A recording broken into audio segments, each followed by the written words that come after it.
Hello, hello, hello, everyone. Hope everyone is doing well today. Day after Labor Day. Let me move the avatar over a bit.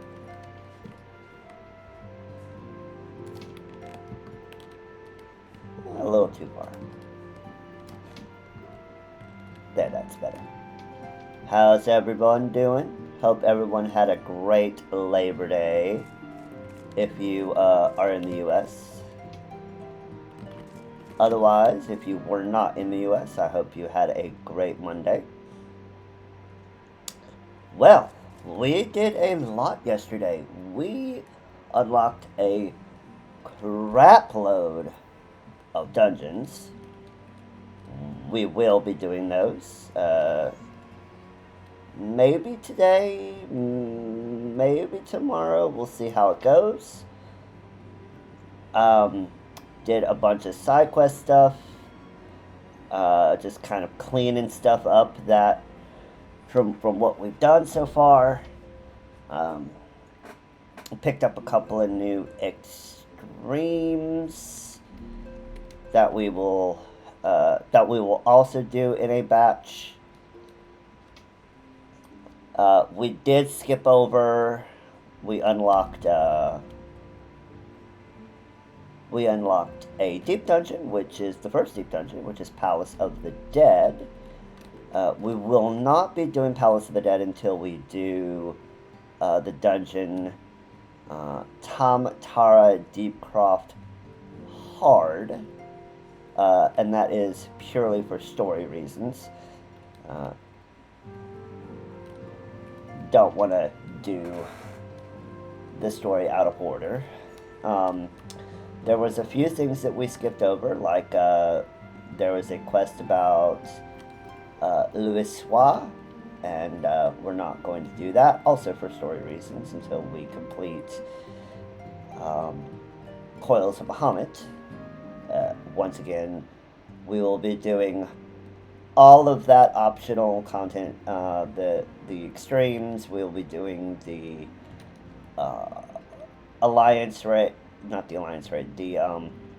We'll be doing the extremes, and we will be doing Coils unsynced. For this playthrough, the YouTube playthrough, we will be doing them synced. Still working on getting everything prepared for the YouTube challenge run. But as soon as it's ready and and I have something to share, I will let you know. Let's see what else. Yeah, that's pretty much it. We still have Manderville that we have to do. Have to finish Manderville. Definitely will be taking a stream to do that. Because there's a lot to go over there, and there's at least two trials that are associated with Manderville. So we'll have to kind of progress story a bit, I think, in order. No, not completely, but we will have to progress the Manderville story. Let's see what else. Alliance raids. We still need to do alliance raids. We only got a little bit more. We've got Circus Tower and World of Darkness to do. Not a whole lot of quests left to do. Most of the quests for the Crystal Tower series was front loaded, but we will have to complete Crystal Tower for main story quest progression, because if we do not complete that, it will lock us. We've already done we've already done all of the required trials, which were the hard versions of Garuda, Ifrit, and Titan. So we've already gotten that done. So we won't be blocked there, but we will need to complete Crystal Tower, the last 2 raids of that, which we'll definitely be doing sooner rather than later. But what's on tap for today? On tap for today is MSQ. We are going to do the 3.2.3 storyline, and if we have time, we might look into doing something super quick or whatnot. But we'll see where we're at and how I feel. But without further ado, let's get into it.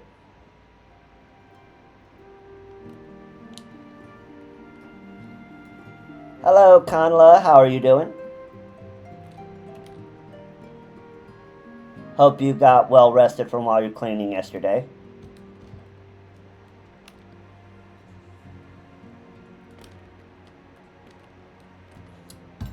I was just kind of explaining where we're at and what we'll be doing today. But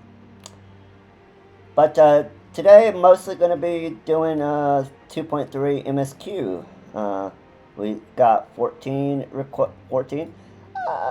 My Labor Day was alright, mostly streaming, as you know. Back hurts a little bit, but we'll see how I feel as we go. We've got 14 MSQ quests to do. We'll probably unlock a few extra bits and bobs for side quests, which, if we do, we'll go around and pick those up. Otherwise, doing pretty good. Tended the garden before we got on, so our plants don't wilt. We do have we are 1 seed short from being able to plant a full bed of Savinarian onion seeds, which will be good for the FC. Anyway, let's talk to Minfilia.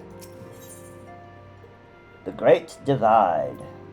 Minfilia's thoughts keep returning to the fate of the students of Baldessian.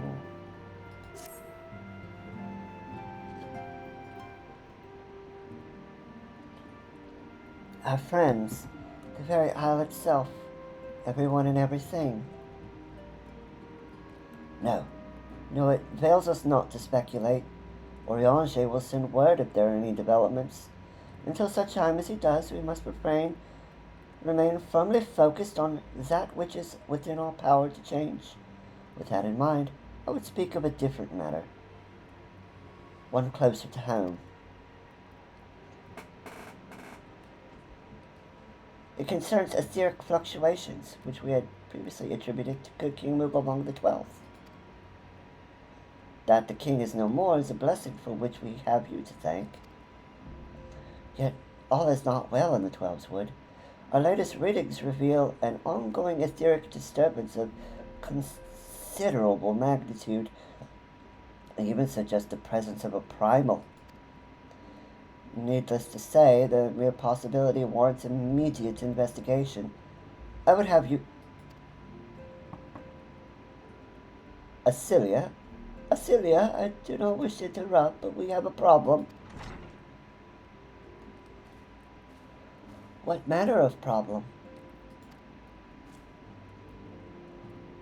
A band of refugees hailing from Ul'dah this time have come to Revenant's Toll seeking asylum. It would seem they expect us to afford the same treatment we gave the Domans. At present, they are at the 7th heaven awaiting a formal response. I see. Mayhap this was to be expected. I shall meet with them at once. Celia, you know full well we haven't the resources to accommodate many more people. Consider what will happen if you do this. Word will spread and more will follow. Your opinion is duly noted, but I will hear their suit.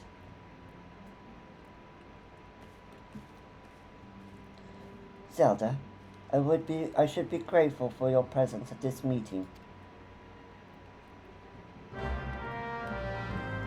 You got it.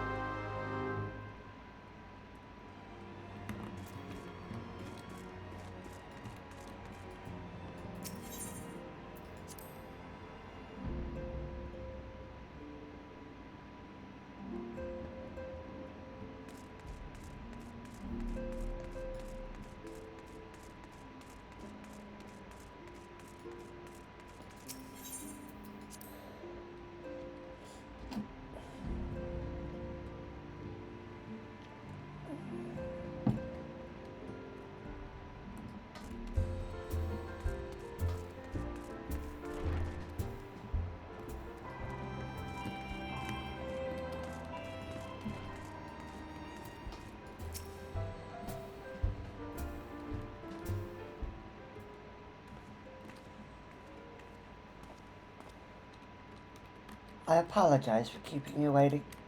My name is Minfilia, and I lead the Scions of the Seventh Dawn. 12 be praised, it is you. We're ready and willing to work, same as the Domans. Just give us a task and we'll see it done. Pray, calm yourselves. I appreciate your enthusiasm, but I know naught of your situation. Beg your pardon, antecedent. I ain't so good with words. We've been living off the scraps of Uldar for years now, trying to piece together a life to replace the one that got took. They say there's work, but there's not for an honest man. Not as wouldn't sully his soul sooner than his palms, any road. The flames do what they can for us, of course, but it ain't near enough. And it's only getting worse.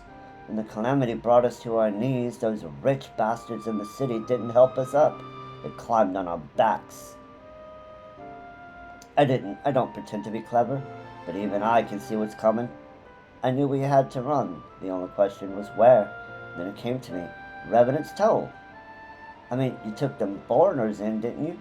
So you'd surely do the same for us. I fear the situation is rather more complicated. While it is true that we accepted Delvin's petition for aid, that decision was the product of extraordinary circumstances. I sympathize deeply with your plight, but pray understand that it is not possible for an organization of our means to aid all who have been affected by the calamity. And so it is with great regret that I must deny your request. But we've nowhere else to go. You're turning your back on us? If I might have a word. Tataru is aught amiss. Ill tidings from Uldar, my lady. Alphino has been wounded. What? How? Is it serious? I cannot say for certain, but I fear it might be. According to the flames, the refugees started a riot. They went wild, apparently, lashing out at any and everyone. That can't be right. Why would they? They must have been provoked. The demonstration was meant to be peaceful. 7 hells! Now the Blades have an excuse. They'll round us up and kill anyone who tries to resist. And to sin, please. If you won't help us build a new life, at least help us keep the ones we got. My lady, we are not ones to stand idly by and watch innocents suffer. However, until we know more of the circumstances surrounding this riot, I'm not certain what aid, if any, we can provide. If the authorities determine the refugees attacked without provocation, then those responsible will have to answer for their actions. True. How can you be so blind? Find Alphino quickly. If he's in danger, or worse, I would have you and none other by his side. Thank you. Do not pray concern yourself with the matter we are discussing earlier. Yuda and Papa Lima will see to it. Alpha now is being treated at the Hourglass. Hurry, Zelda.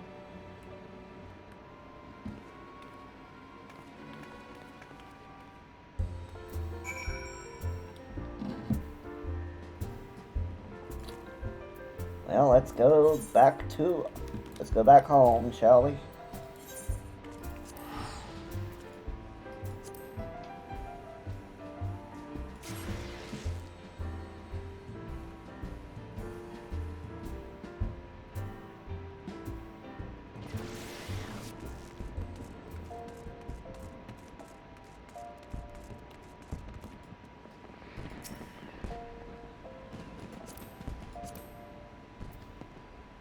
What are you got?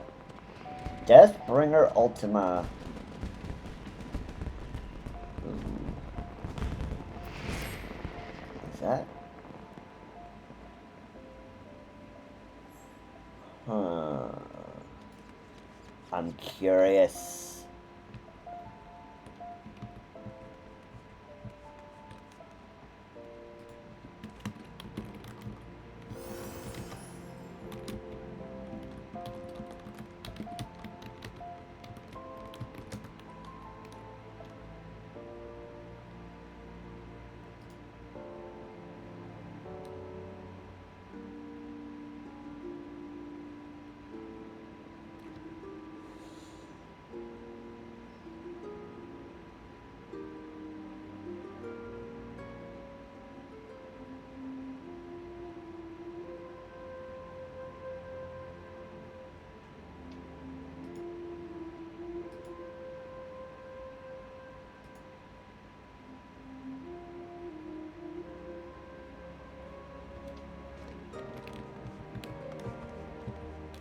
Yep, I thought so. That's an ultimate weapon. I won't spoil which ultimate it comes from, but that is an ultimate weapon.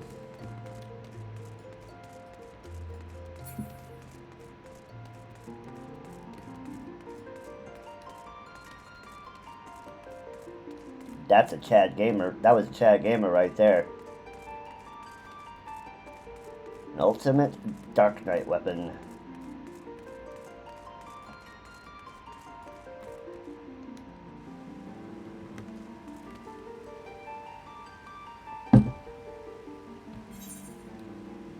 Whoops. We needed to go not here. I was so distracted by the ultimate weapon. It blinded me.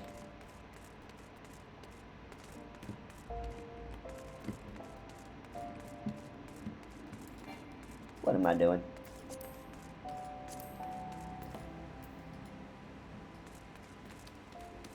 Get myself turned around, that's what I'm doing.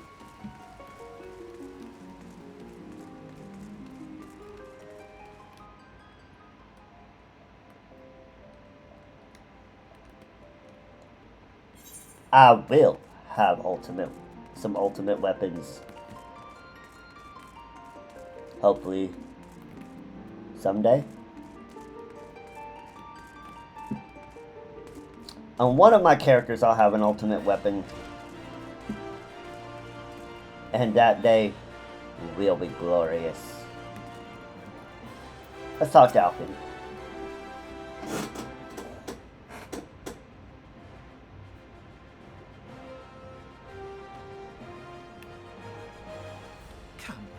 Must have gathered by now that Tataru is given to exaggeration. As you can see, I am quite well. Ulda, on the other hand, is not. This riot was anything but an isolated incident.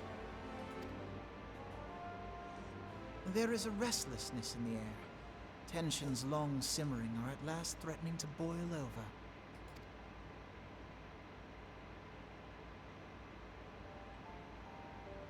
Ulda is a nation infamous for the great disparity between the wealthy and the poor. The majority of the populace accepts this state of affairs because they believe that every man bears responsibility for his own lot in life.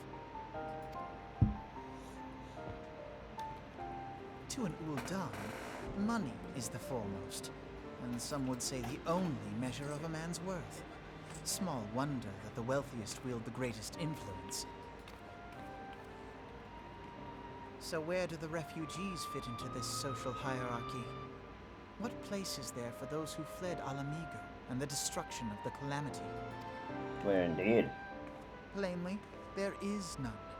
They have no wealth, no power, and no worth. To the Ul'dan way of thinking, they may as well not exist. Choosing to ignore their existence, however, is patently not an option. General Rauban and the Sultana understand this, which is why they ordered the Immortal Flames to provide the refugees aid and succor. Yet none would dispute that the expenses incurred by this policy grow by the day, with no end in sight. Yeah, a solution that is a problem that's creating a powder keg. Question their obligation to aid these worthless wanderers. A literal powder keg waiting to explode if they don't find a solution, and soon. While more and more refugees have come to resent their treatment at the hands of the sneering citizenry.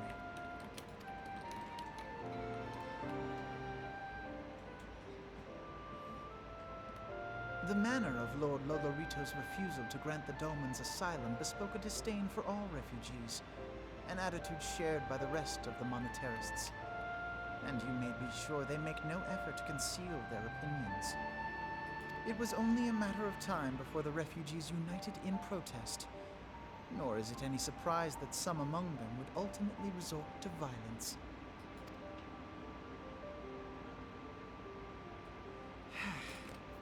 That the Immortal Flames should choose this of all occasions to engage in joint training exercises with the other Grand Companies.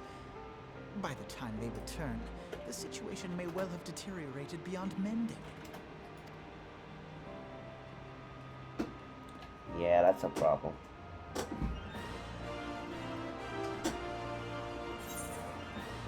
That is a gigantic problem.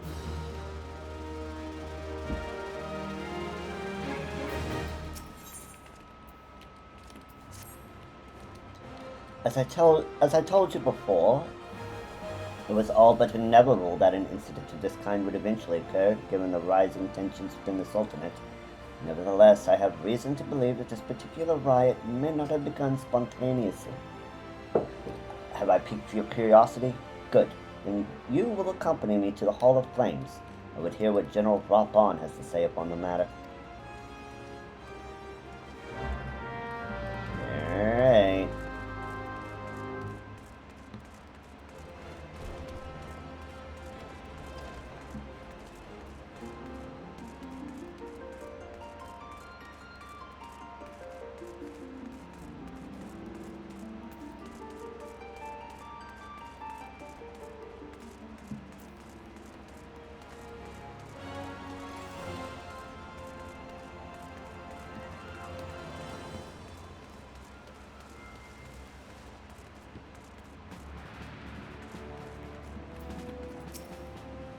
Hello, sir.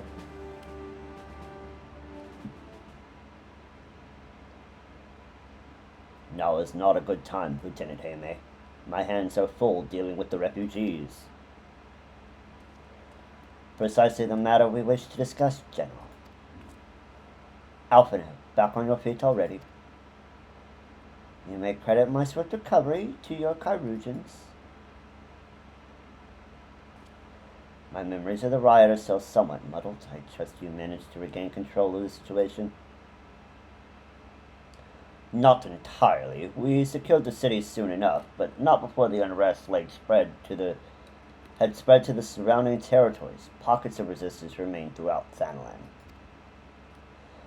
We have sent what forces we can to spare and root out the last of the belligerents, but progress is slow. They are damnably elusive. I can well imagine, given that the majority of refugees live outside the walls, it stands to reason that they would know the lay of the land. What I do not understand is how they came to be so well prepared. Before my little accident, I observed that several of the refugees were armed, and not with butcher knives or pitchforks, but with martial weaponry. I need hardly add that such equipment is costly. None can deny what tensions between Ul'dah's industry and the refugee population have increased as the Domans were turned away. But what would motivate a starving man to purchase arms in lieu of food? I think not. And what of those who have not even a single guild to spend? Who could not survive without the aid and provided by the immortal flames? Surely they would sooner sell a weapon than bring it to bear against their benefactors. Called them to a point. Yeah, Alfie. You're speculating, but you're not getting to the point, sir. Very well. My point, General, is that the powder keg of discontent was not set alight by chance. These events were deliberately set in motion, and now order must be restored. That is my first duty. Until it is done, any investigation can wait. True! Raban is the general of essentially the army of Ul'dah. And while there is the Brass Blades, which is essentially the police force, this is not a police action.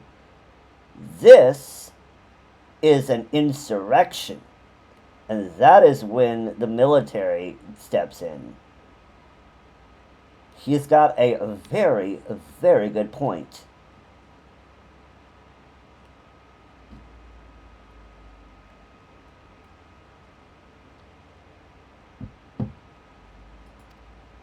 I do not have time to discuss this. My scouts will be returning anon.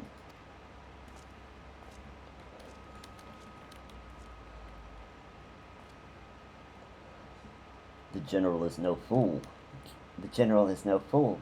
He keeps his own counsel and with good cause.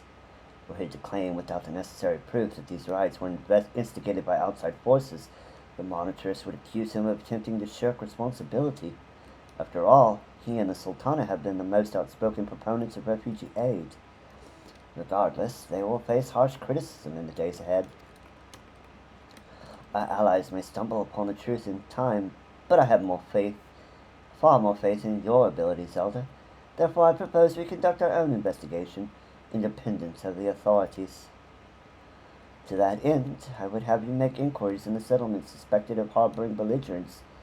Commander Swift will know which they are. He may balk at a request for such information, but I have no doubt that you can persuade him with your silver tongue.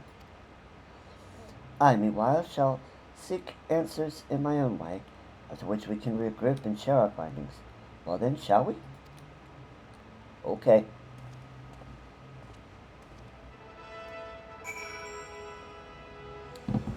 Sergeant Commander Swift. You look as though you have something to say, Lieutenant Hime. Do you? What you ask is no simple favor. Were such information to fall into the wrong hands, the lives of countless soldiers would be at risk.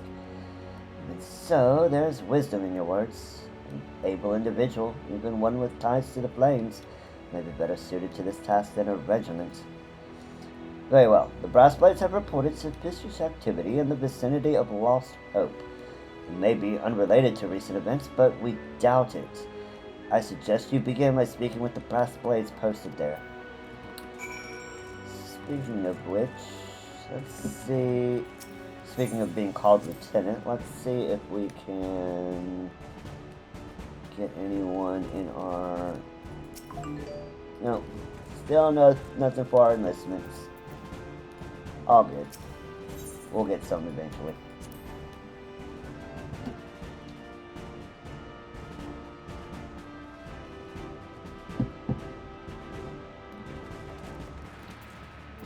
Alright, to Lost Hope we shall go.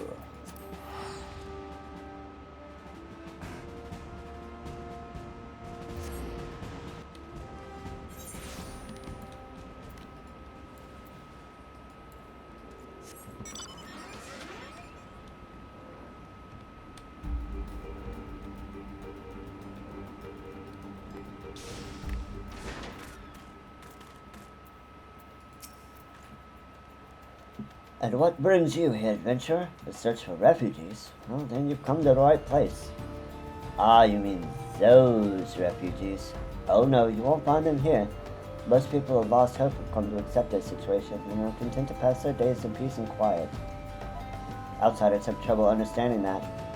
Like that merchant who passed through recently. Gregarious fellow, but awfully opinionated. Can't say I was sad to see him go. I didn't expect them to send to you, Zelda. I take this means someone has read my report. The refugees who left with the merchant have yet to return, and I am increasingly concerned that Zazawaka's suspicions were correct. You haven't the foggiest what I'm thinking about talking about, do you? Never mind, speak with Zazawaka. He will explain everything.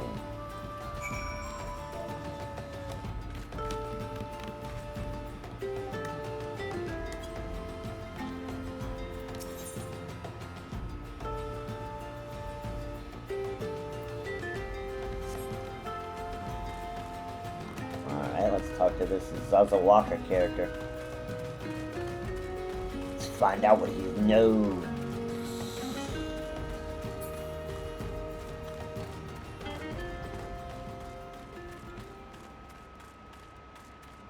What do you know, sir? Tell me everything. Ah! Don't hurt me! I'm not one of them! Wait, I know your face. Are you not the woman from the Church of Saint Adama Landama? A thousand pardons, my friend. I mistook you for one of the thugs who have been tormenting us. If Leofric bids you to speak with me, then I take it you've agreed to help. Well be praised for that, because we haven't a moment to waste. Everyone knows the flames are on the march. The others have fallen under the fanatic's spell, but not I. Promises of revolution and retribution, of holding the ruling class to account and taking that which is owed. Ha! Childish fantasy. I did everything I could to dissuade the others from leaving. If you would heed my words, now that one of our idealists has returned. However, the madness of the merchant's plan is plain for all to see. Look behind yonder tent, and you'll understand why. Even now, he babbles incoherently, so traumatized is he by the bloodshed he witnessed. Try as I might, I can make little sense of the words beyond the fact that he was not alone in surviving. Yet I have no doubt that the merchant will lead the remainder to that doom. I beg of you, find him before he does.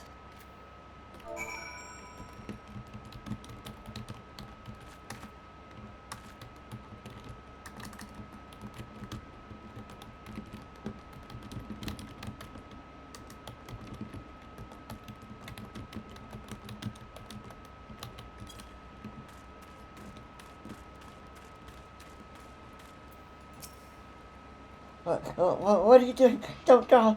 Don't draw! Don't draw! Don't draw! Don't draw! Don't draw! Why didn't you run away with me? We could have escaped together. Then you'd be here with me. Be here to soothe me. Why did you have to stay and leave me alone? No, sir. It's alright. Who are you? What do you want? It's true. I followed the merchant, and may the gods strike me down for my folly. What they will not give, you must take, he said. When we asked how he revealed a cache of weapons, and when he asked how he revealed a cache of weapons he had brought in implored us to seize control of your fates. I thought about running then and there, but the others were so excited. He split us into two groups, sent us off on our own. But when the flames found us, we didn't know what to do. Our leader tried to parley with theirs, but then they started arguing, and then fighting, and then everyone was fighting, and the flames were shouting to give no quarter, and... Oh God, it's the other group. They're still out there. If we don't stop them, they'll be massacred like mine was. Yeah. That's not a good thing.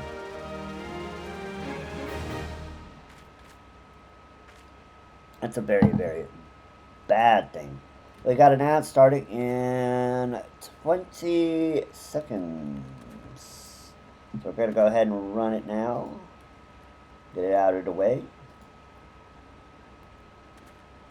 BRB.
And we are back. Let's continue, shall we? Shock and awe. The other refugees are hiding in the caves south of Lost Hope, but to approach them would be fruitless. They would sooner call us agents of the Sultanate than try to kill us than listen to reason. Or the twins might even deign to do the deed themselves. A pox on all bloody sellswords. They were supposed to train us to fight, but the ones he sent with us vanished soon during the struggle. So they were set up. The refugees were set up. Oh, if only we had never listened to the merchant's ridiculous claims. He said our cause was righteous, that the gods would never suffer us to be defeated. Yeah, too good to be true. So if they were forced to confront reality, that's it. Challenge the twins to combat and show my brethren that their strongest warriors are no match for one woman. Perhaps then they will agree to lay down their arms and renounce this plot. Sure. That's a plan. I don't know if it's a great plan, but it's a plan.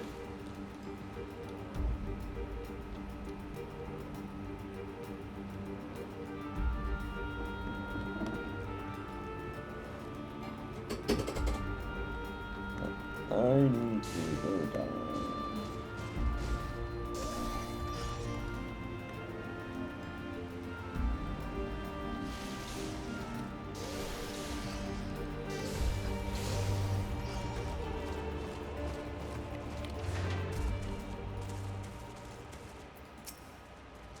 Seven hells, they found us! Everyone grab your gear and make for the rendezvous point. So what's your game? So that's your game, is it? Ha ha ha, sorry to disappoint you, lass, but we're more than willing to kill you ourselves. Oh, are you now? Too bad I can kick your ass.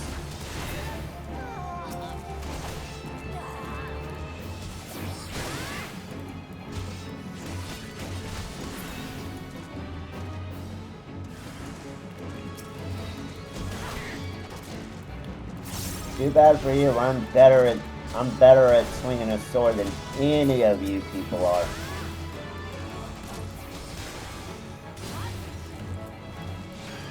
Oh, you managed to stun me. Not good for you.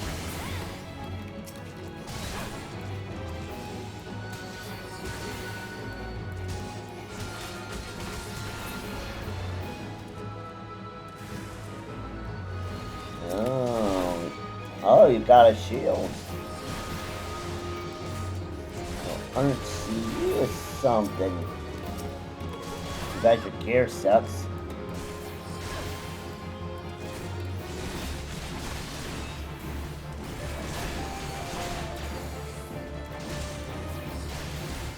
He's got a little bit more health on it.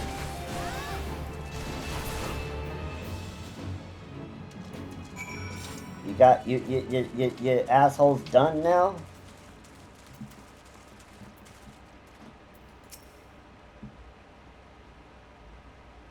You beat him like it was nothing.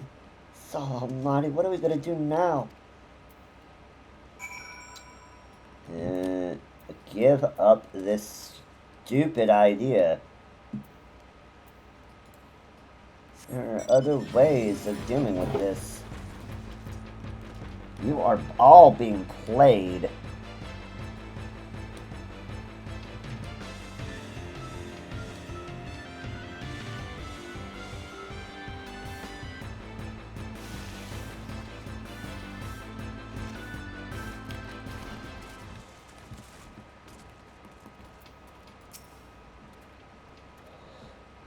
You've returned. Did you find my brethren? What of the twins? What happened? I see. Well, you had no choice. Better that a handful of them take a beating from you than the lot get butchered by the flames. Tell me, what did the merchant have to say when it was over? He wasn't there. Huh? Where else would he be? Unless Unless he went to Stone Store to recruit others. Stone Store, you say?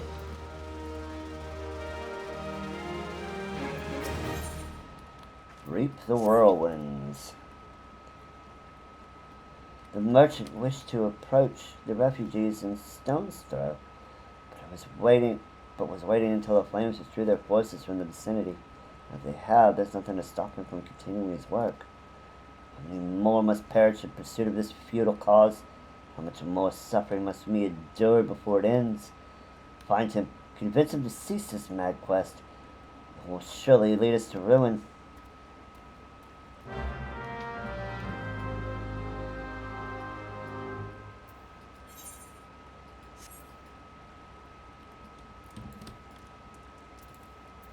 Okay.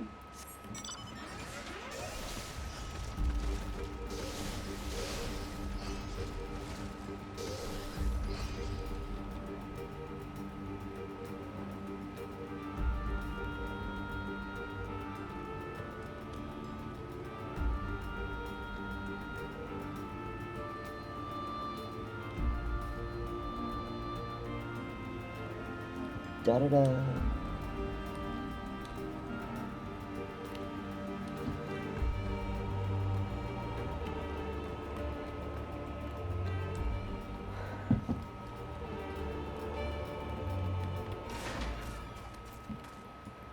Oh, this poor child.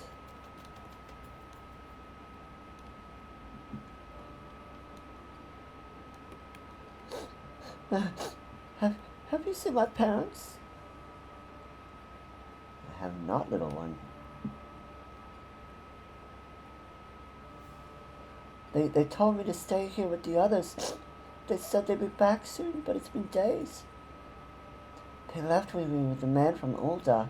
The man said they were going to change everything, make it so that we could live inside the walls with everyone else.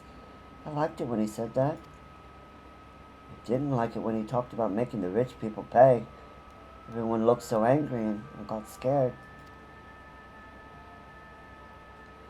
Say, miss, are you looking for someone? I'm looking for a merchant.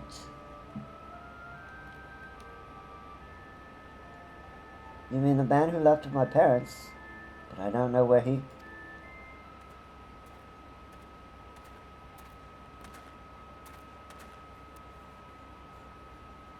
Wait, look, over there.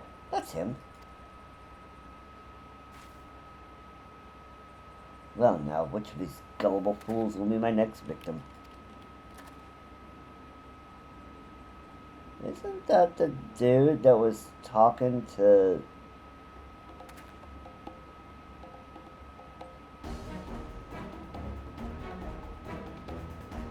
I isn't making a connection. Wasn't this the dude that was talking to...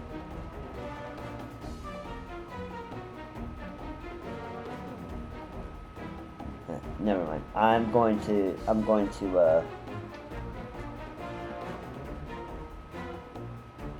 not say anything until I remember the name of the person I'm thinking of.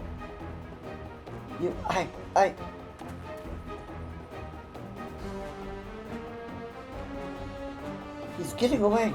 Go get him, miss.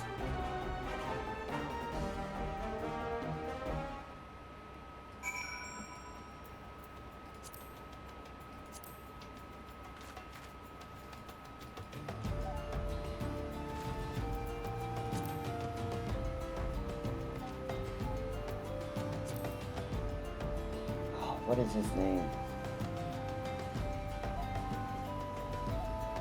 Oh, this is gonna bug me until I remember. Oh. I'll remember soon enough. It'll come to me.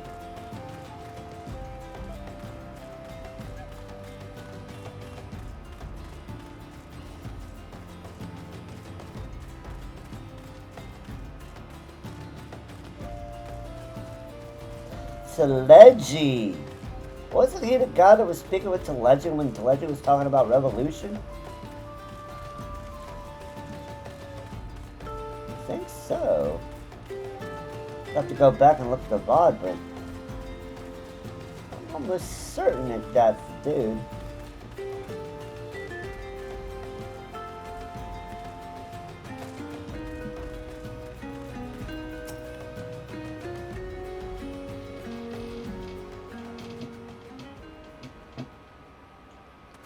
Look at this storm, the stone watch people. You again? Why are you pursuing me? You seem sus. Sedition, treason, revolution, that's preposterous. Who has filled your head with these lies? Refugees? The same refugees who terrorized the streets of Uldar? Ha! You have no evidence to prove your accusations? None. Yeah, I do. No, I will not accompany you to the Hall of Flames. You have no right to detain me. Actually, I kinda do. I am an immortal flame, you asshole. For the sake of argument, let's say I did do the things you claim. Surely you don't think I'd give a Kirkeran's ass of arse about politics. It was business, only business.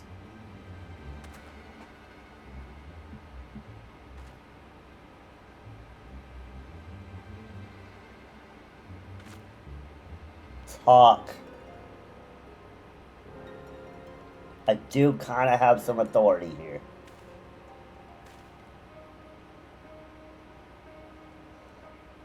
We both know I'm not the one you want. If you've agreed to protect me, I swear I'll tell you everything. Alright. And he's dead.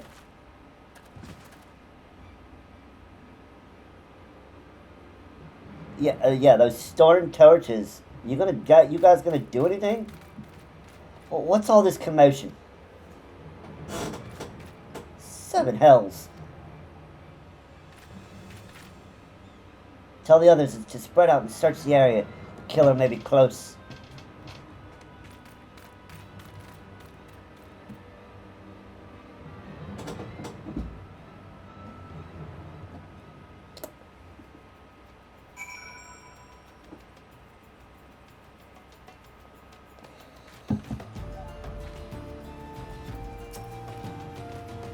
Hold, adventurer. I would know more about your relationship with the victim, as well as the events leading up to his death.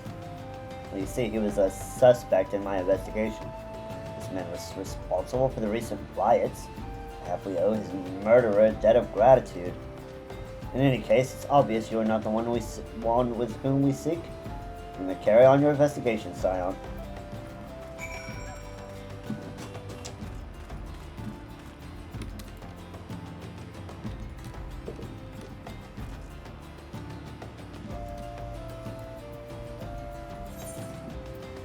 To the Hall of the Flames.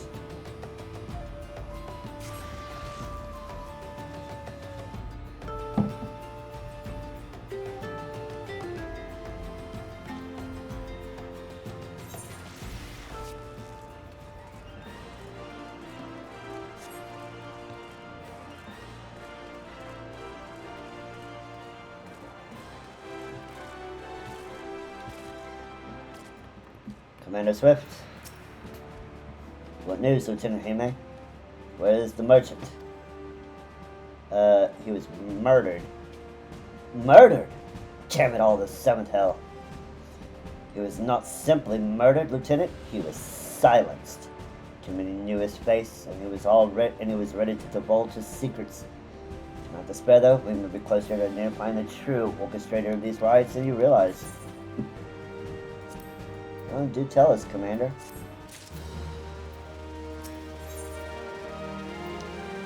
Revolution.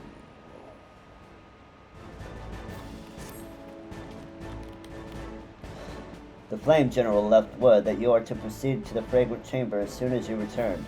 He wishes to discuss your recent discoveries as well as the results of our own investigation. Master Alphino has already been informed and should be waiting for you outside. Pray speak to the Royal Promenade with all haste and speak with Bartholomew. Alright. To the To the chamber.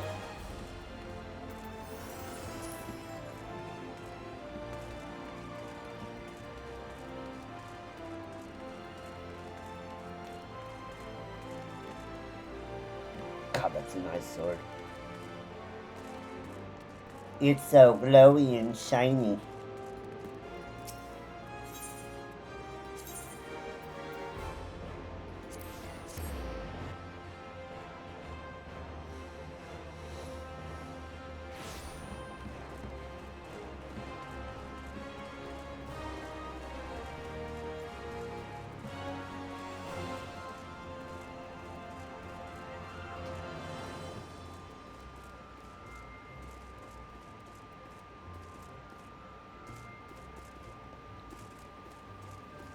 Alright, before we have the cutscene, we got another ad. So go ahead and let that run.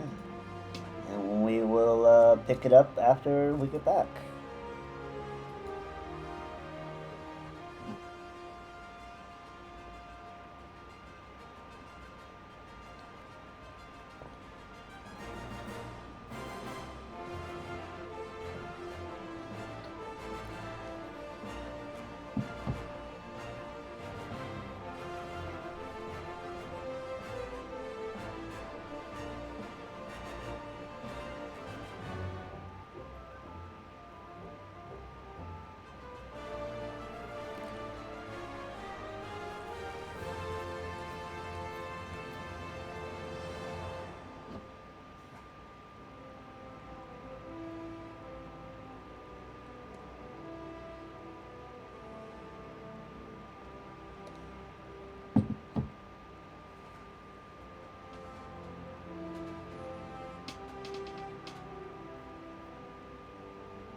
And we're back. Let's go ahead and continue.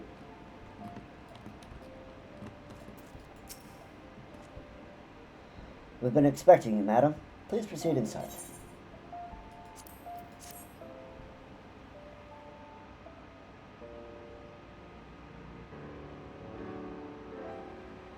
Commander Swift has kept us apprised of your recent activities. You've made great strides towards quelling the violence.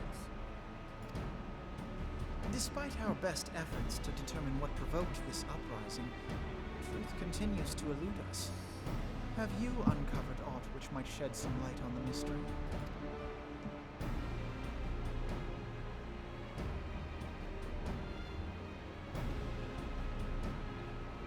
This information does not leave this room. The Syndicate's decision to reject the Doman refugees' appeal for asylum had lasting repercussions. A number of those displaced by the calamity claimed it was proof of a policy of discrimination. Together with a group of Alamegan refugees, they organized a series of demonstrations to protest against the Sultanate. Demonstrations which became heated, but did not descend into violence. Until a certain incident served as a call to arms. A unit of brass blades sent to supervise a demonstration loosed arrows upon unarmed protesters. It was this atrocity which prompted the refugees to take up arms. I need not tell you what followed. Oh. So the cops shot first. That's interesting. We assumed at first that the attack was born of a miscommunication. When emotions run high, they happen. But suspicions were raised regarding the unit's commanding officer, whom I ordered interrogated. Sure enough, our fears were soon confirmed. The dog confessed that a merchant had offered him coin to give the order. a merchant in the employ of Teleji Adeleji. Teleji Adeleji. But he spoke in favor of the Doman's cause, and has ever seemed sympathetic towards the refugees' plight. Why would he do such a thing? Know you of the Cartano Reclamation Bill? It is a proposal to annex the Cartano Flats so that refugees may establish permanent settlements. When last I looked, that was disputed territory. Aye. Some might even call it a battlefield. Yeah, you would call it a battlefield.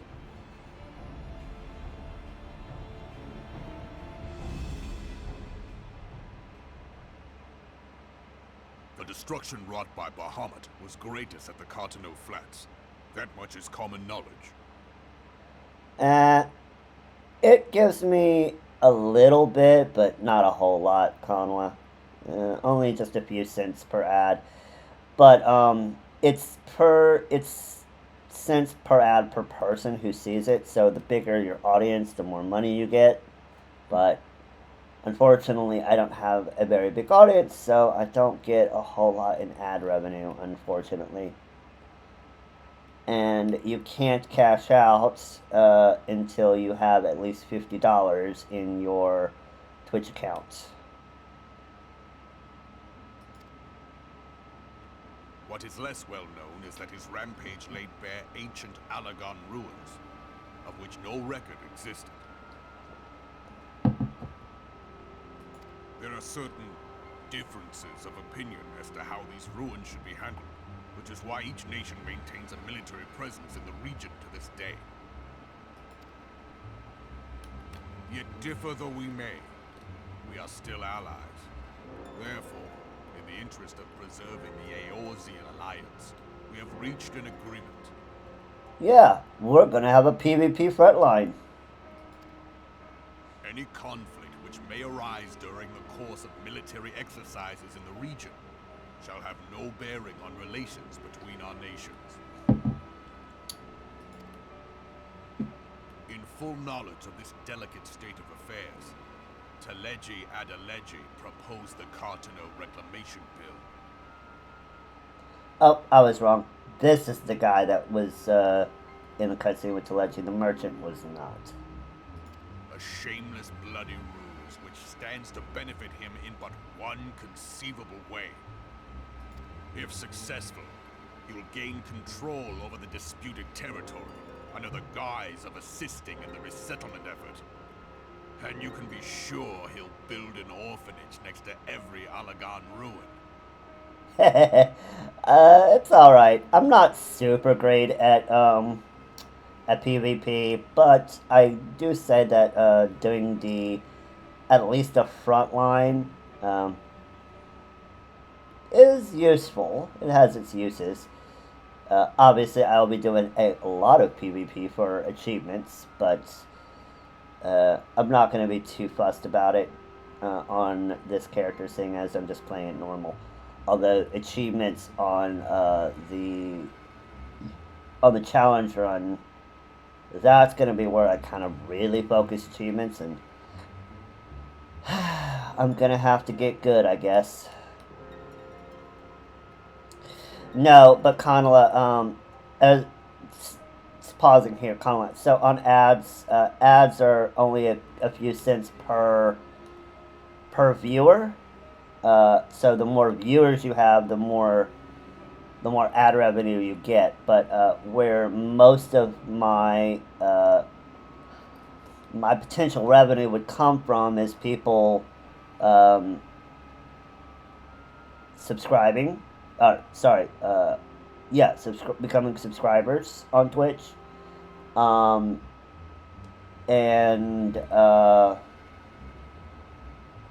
doing and redeeming channel points for things like doing bits.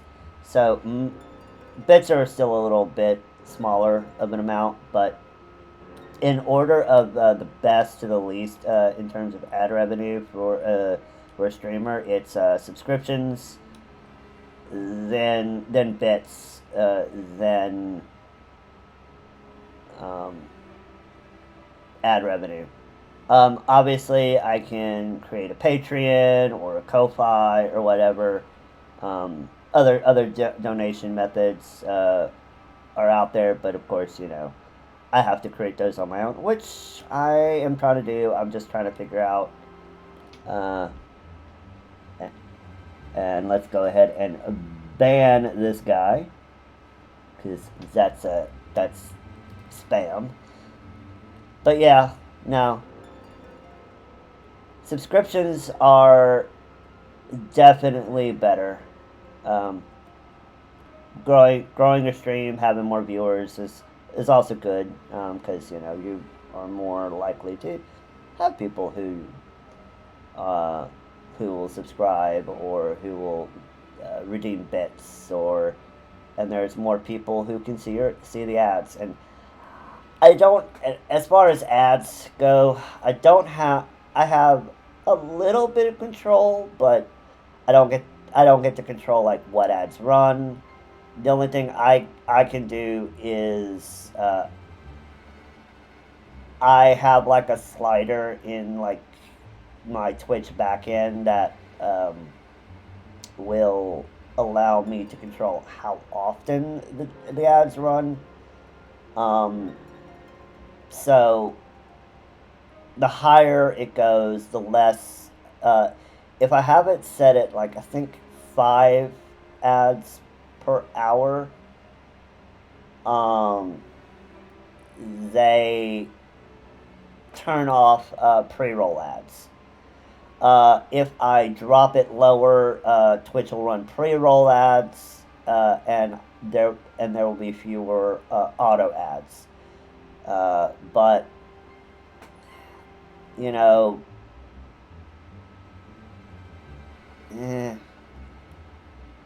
but for a channel as small as mine right now, either way wouldn't be that much of a difference. If I turn it off, I mean, yeah, I'd get pre-roll ads every hour, but I'd have but they would like roll, I think, every hour. So either you get a pre-roll ad or you get an ad every little bit, depending on how I set it up. So I think that was a little bit more than what you were asking for, but hey, there it is. If successful, we will gain control over this in the guise of assisting the resettlement effort. You can be sure he'll build an orphanage next to every Allegan ruin.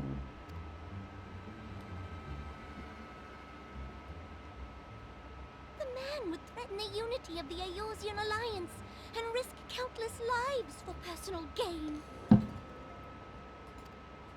Yeah, because he's an asshole. He walks a path all his own, independent of any faction and beholden to none of his fellows on the Syndicate. By inciting the less fortunate to violence, he hopes to convince others that the Cartano Reclamation Bill is the only viable solution. Yeah, I can understand that.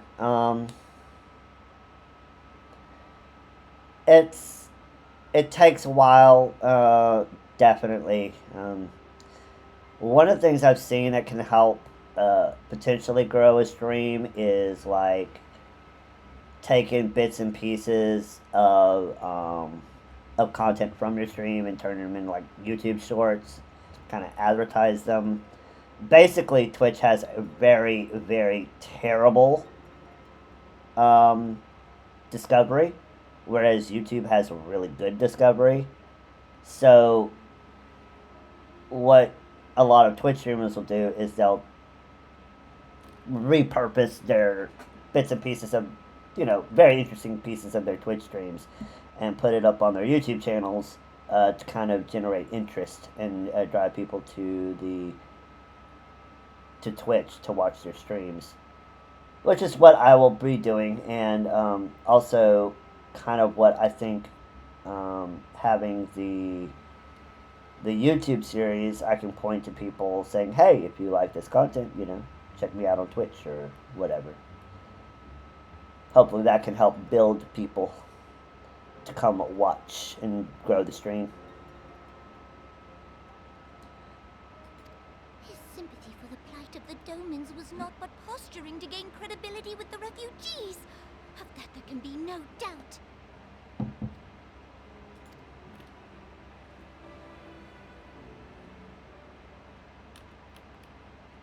Forgive me, but what could possibly motivate Teleji Adeleji to go to such lengths? What is so special about these ruins that he would risk his position on the Syndicate, and, most likely, charges of treason against the Sultanate? Also, Conla, you have to meet certain... To get monetized in the first place, you have to hit, I believe it's... You have to hit certain milestones, but one of the big ones is you have to get to 30 followers. There's a few other things in the back end, but you kind of hit them anyway. It's just kind of being consistent with streaming. But getting the followers allows you to at least become monetizable. Whether you get a whole lot of money, well, that's a different story. But getting enough followers and kind of hitting those steps you're going to hit anyway, if you're being consistent, is kind of the first step into even to becoming an affiliate. Partner is a lot more work. Forgive me, what could possibly motivate Teleji Adeleji to go to such lengths? What is so special about those ruins that he would risk his position on the Syndicate and most likely charges of treason against the Sultanate? Omega. Pardon? They dropping hints early, chap.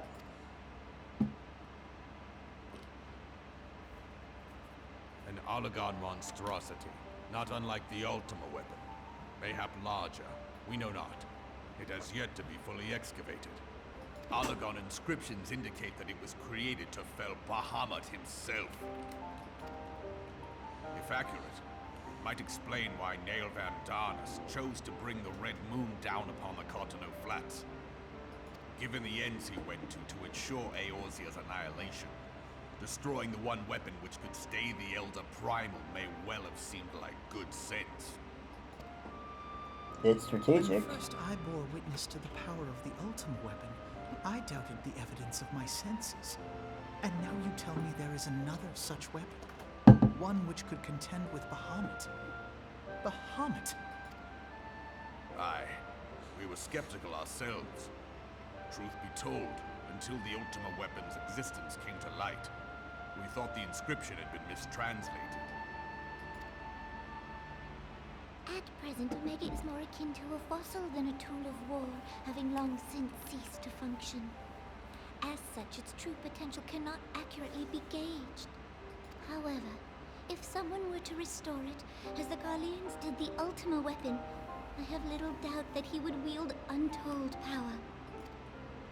Power enough to subjugate Uldar like as not, and the rest of Eorzea besides, which is doubtless why Teleji Adeleji yearns to have it. That he should aspire to world domination. He who has ever walked 2 paces behind Lord Lolorito in matters of commerce.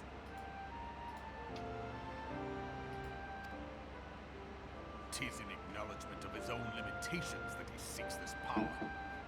Woe betide us all should we allow him to have it.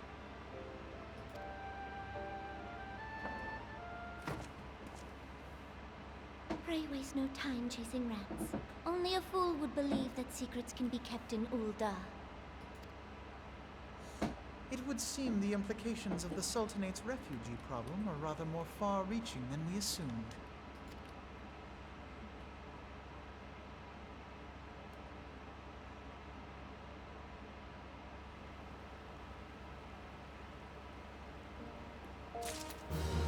Well, Teleji can go kick rocks and go F himself. Stories we tell. I should be glad to know the truth, and yet the thought of that all this chaos was the product of one man's lust for power sickens me. How long do you think they intend to hide the existence of Omega from the Scions? That they even felt the need to do so is most troubling. It would be in our best interest to learn more of the military activities in disputed territories. Fortunately, you are already well positioned to do so, Lieutenant Hime. Pray keep us informed of any developments in Cartano. Begone, whelp! This is no place for children. Oh, come on. I'm sorry.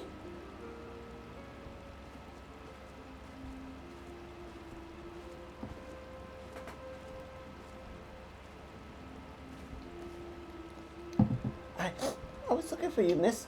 You said you were looking for the man who left with my parents. You know this girl? Yeah, we met in Stone's Throw.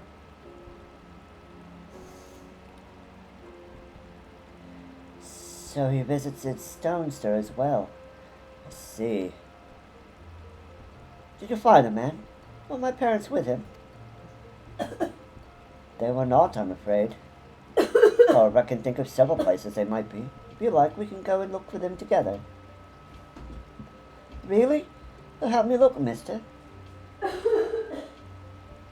Of course, but first I must needs finish speaking with my friend.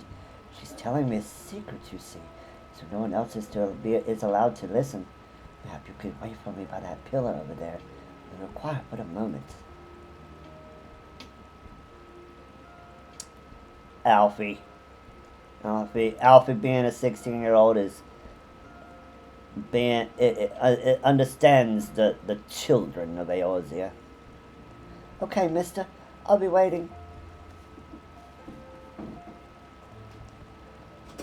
Take her to the quicksand. Mayhap Modi will know what to do. A legion of Garleans and H-star Primal, and dealing with a Nastian would be preferable to this charade. Sometimes I fear Menphilia is too ambitious. We rush hither and yon in response to threats as they arise, without concern for the strain it places on our limited resources and ourselves. Now the time has come for a change. Zelda, this is Menphilia. I know this is sudden, but I ask you return to Revenant's Toll. Long and do haste. The situation of Twelveswood has taken a turn for the worse. I will explain in detail once you arrive.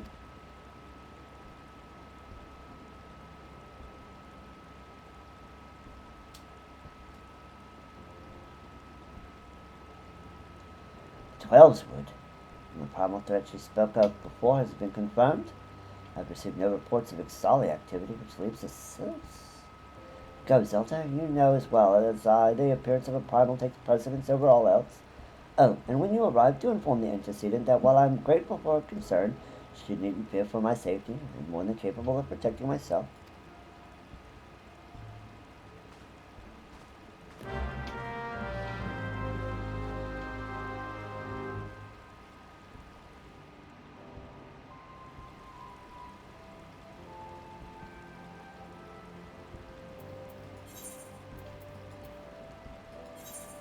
To the stones that are rising.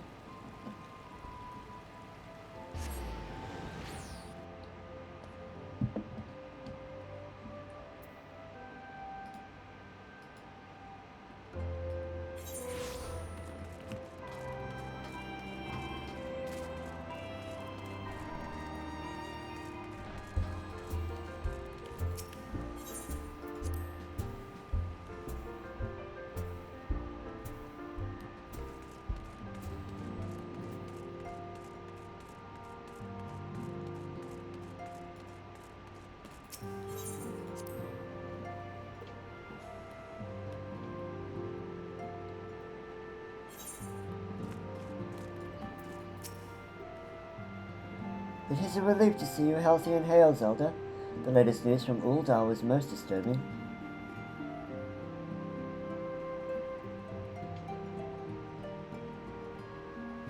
Clearly, the only injury Alphen has suffered was to his ego. Doubtless it will heal ere long. The other scions will need to be present for this meeting. If you are ready to begin, I will summon them now. Okay, I'm going to go ahead and run a minute and 30-second ad just so I can go use the restroom. BRB.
Alright, we are back.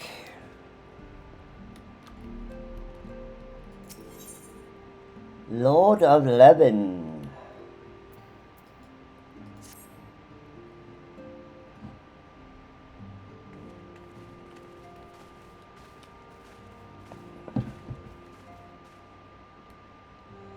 Thank you for responding to my call with such haste.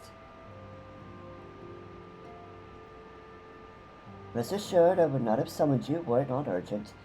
To business then. I have received some most disturbing news from the Order of the Twin Adder. They have reason to believe that the Silks may have called forth their revered guardian, the Primal Ramu. I'm sorry, may have, then it is not certain. The Elder Seer informs us that the elementals themselves remember the Lord of Lebanon's return to the forest. The Sylphlands, however, display no signs of undue commotion. Forgive me, antecedent, but that fact need not contradict the elemental's testimony. Unlike his more bellicose compeers, Garuda and so on, Ramu is reputed to act only in the defense of his children. I imagine he would soon make his appearance known if any were foolish enough to directly endanger the Sylphs or their territory. The abruptness of this development concerns me. Were we not keeping a close watch on the touched ones and their movements? The preparations for a summoning ritual are indeed underway, which surely have not have escaped your notice. Oh, it didn't. I was pretty sure it was going to happen, just not this soon. I beg your pardon? You foresaw this eventuality and did naught to prevent it?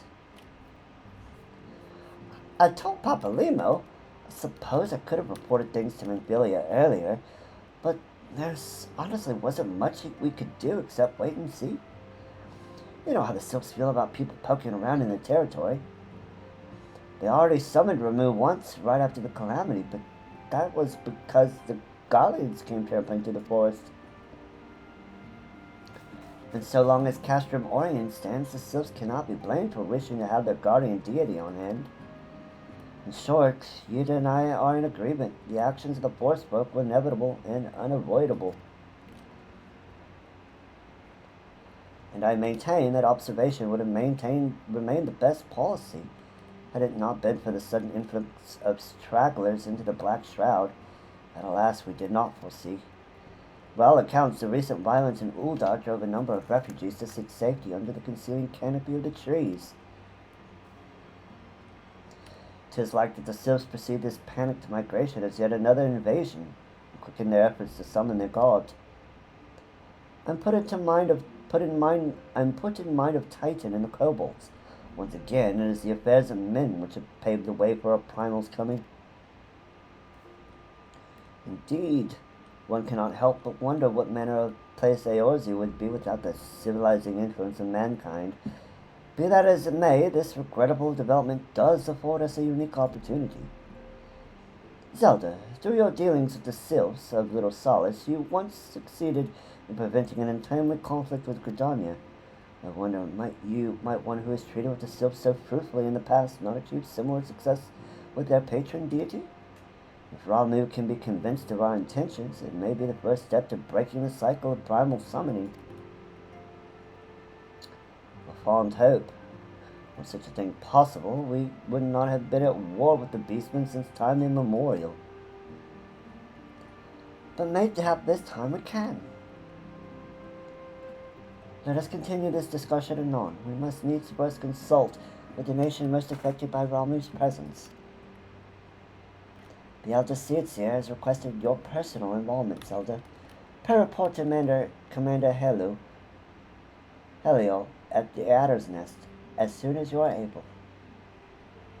Okay. Steel yourself for the worst, while I hope for a peaceful resolution to this matter. Experience suggests that your meeting with the Lord of Leven will prove less than amicable. In such an event, your fellow Scions will of course lend you whatever support you require.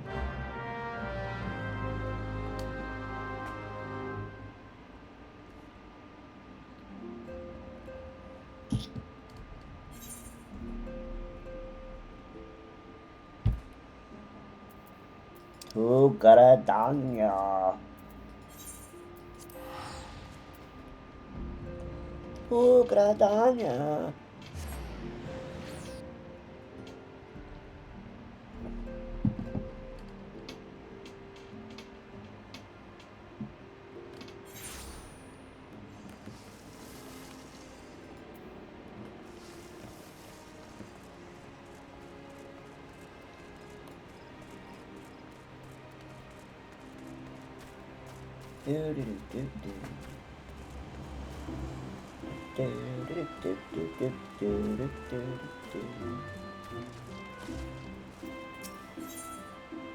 Alright, that's the Excel. That's the Excel. Zelda of the Silence, your arrival has been most anticipated. The appearance of a primal is ever cause for alarm and unease. Though my men stand ready for any eventuality, I know none more qualified than you to snuff out this threat. Indeed, I would have you do so without delay.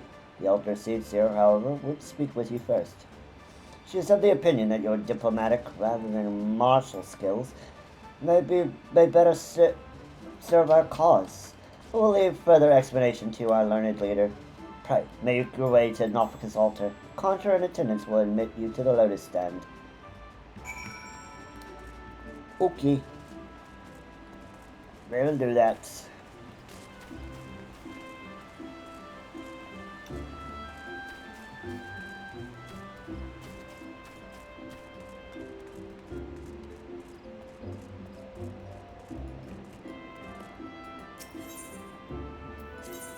Jeez, chat, we are at level 75 on Paladin, and we're not even trying.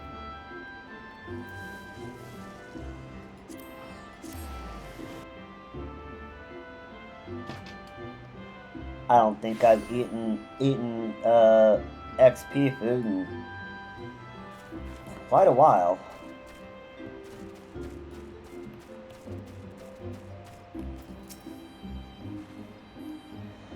The other signs have already arrived, madam. May I show you in?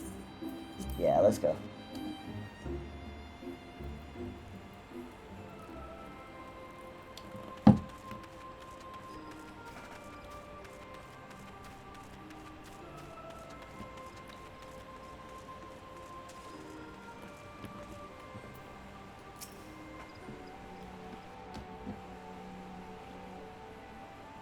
Scions of the Seventh Dawn, on behalf of the people of Gridania, I bid you welcome.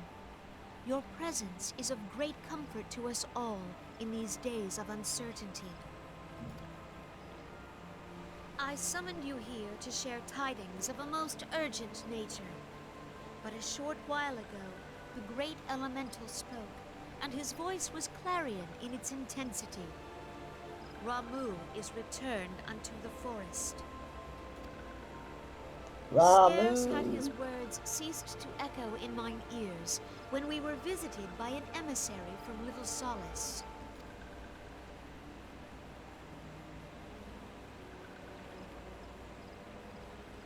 Our guest informs us that the sylphs too have sensed the presence of the Lord of Levin. Though his exact whereabouts remain unknown, we may safely assume that the primal was summoned within the heart of the Sylphlings.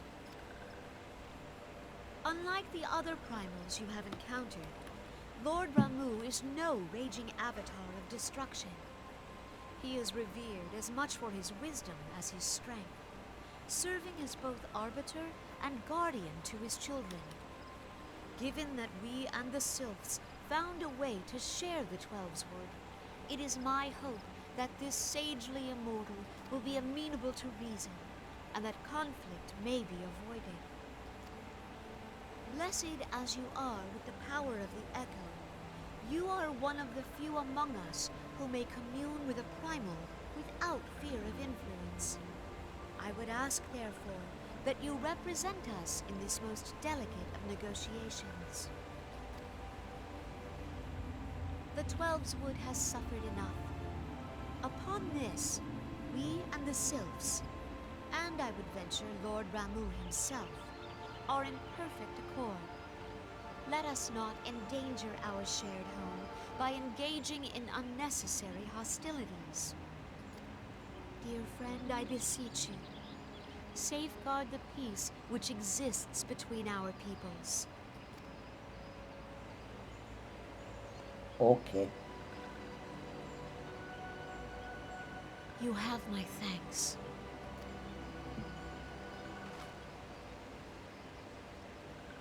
Pray make for Little Solace, then. A member of the Order of the Twin Adder awaits you there.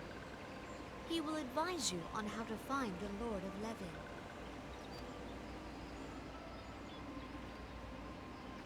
An ill wind blows through the forest. Yet, it is not only the Twelveswood that flinches at its coming.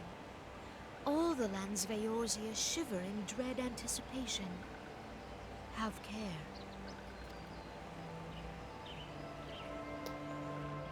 Yeah, about that.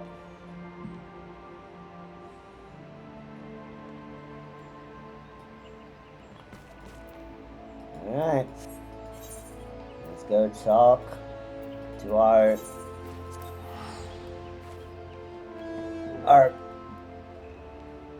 peer in Little Solace.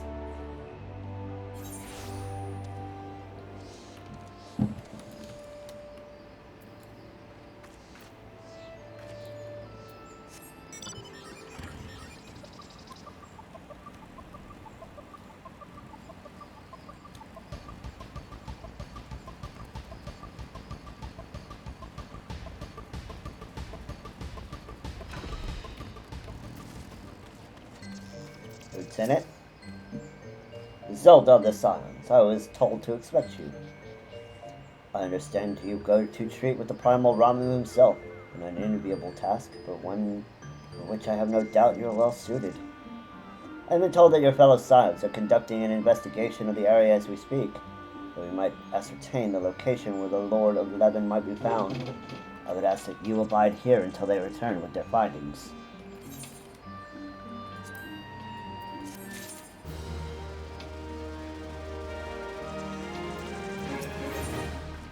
Alright. This quest will give us the trial. Ramu, the striking tree hard.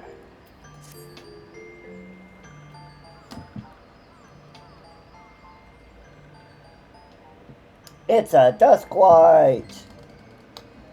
I was told that a messenger would be sent as soon as your fellow Scions finish their investigation. Do not imagine it will be much longer.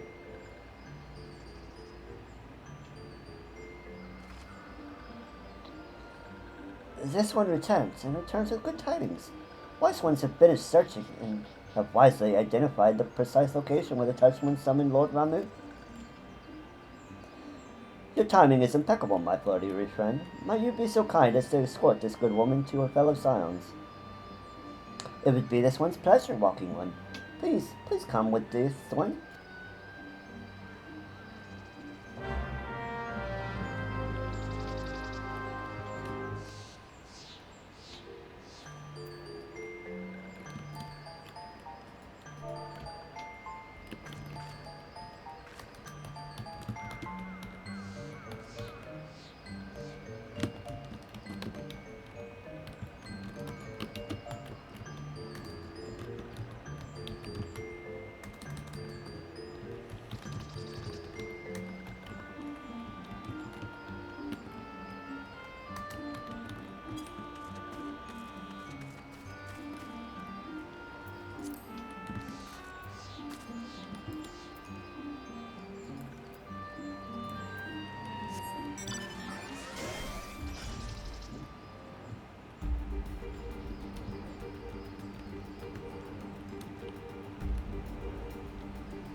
Wise ones have ventured deep within the Sylph lands. These ones must proceed carefully and keep an eye out for touched ones.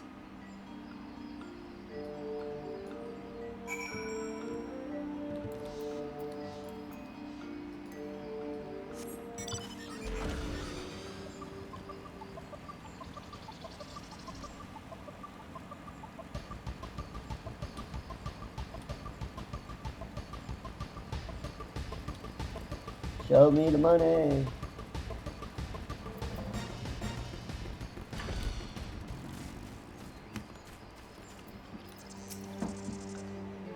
This one is most sorry, but this one can go no further. Draw too close to Lord Ramu, and this one may turn mean and nasty like touched ones. So this one must say farewell for now. Walking One will find wise ones not far from here, to the south. Go in safety, Walking One.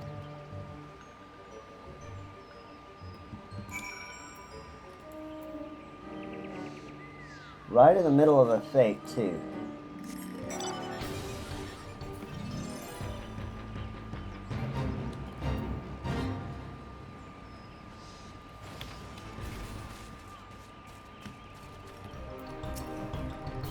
So it's actually you. I'm relieved. For a moment I thought we were dealing with another one of those confounded silk tricksters. I swear, with them wreaking havoc with their skin-changing magics, it's a wonder I was able to finish taking my measurements. Yes, it was quite the ordeal. You should have seen the look on your Stella's face when the one impersonating you suddenly showed up. That's quite enough, Papalino. My apologies, it's not like me to ramble so. At any rate, as I was saying, I finished measuring etheric activity in the area, and I'm pleased to say that I've reached an indisputable conclusion. To wit, that Ramu was called forth in the vicinity of the Sylph's aetherite. Come Zelda, the Lord of Lebanon awaits.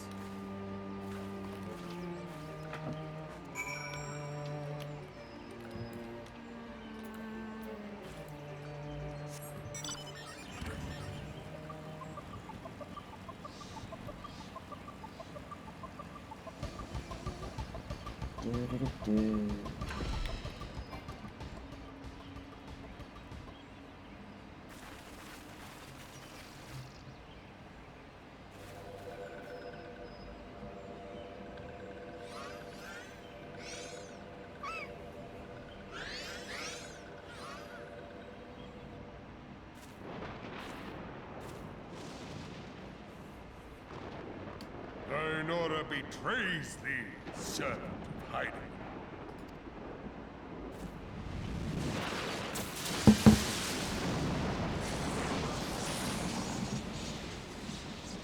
That beard, yo. That beard is strong.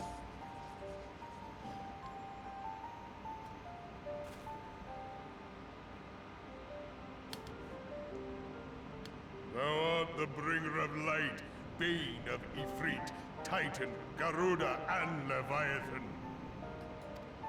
You know it. I am Ramu, guardian of the children of the forest. It's a story one, so probably not. I'll probably try to do it normally.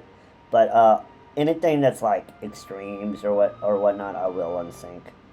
But I could possibly unsync it if I don't get anybody, but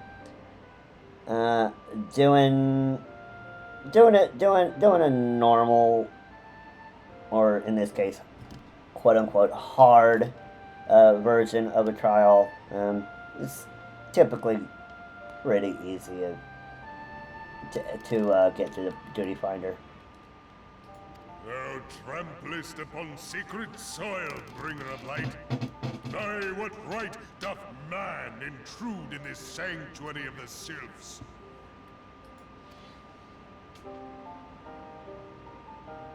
The Gridanians proffer peace? Their words are born of delusion, thine offer an insult. Thou speakest of harmony, yet carest naught for my children's desires. They did but wish to dwell beneath these boughs in solitude. Yet even that was too much to ask of man. Thus did they turn to me for succor. The sentence I pronounce upon thy kind is just. Redanian or Garlean, it matters really? not. The good intent of one excuseth Wow, that's a long not time. the misdeeds of the And other. this was for a story? Well, you may be right.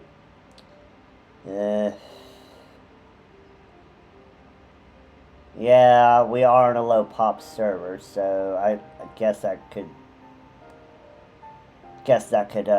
only at DPS.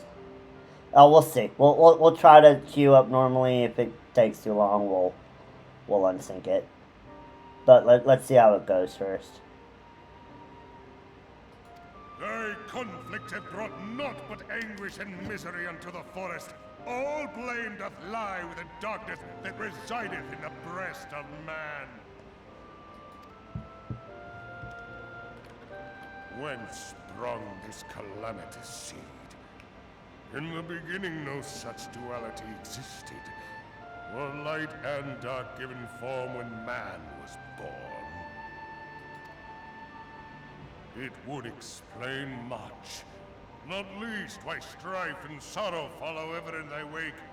Thou canst not deny the urgings of thine own nature. Knowing that thy mere presence here portendeth tragedy, wilt thou persist in this pretense of peacemaking? Yeah.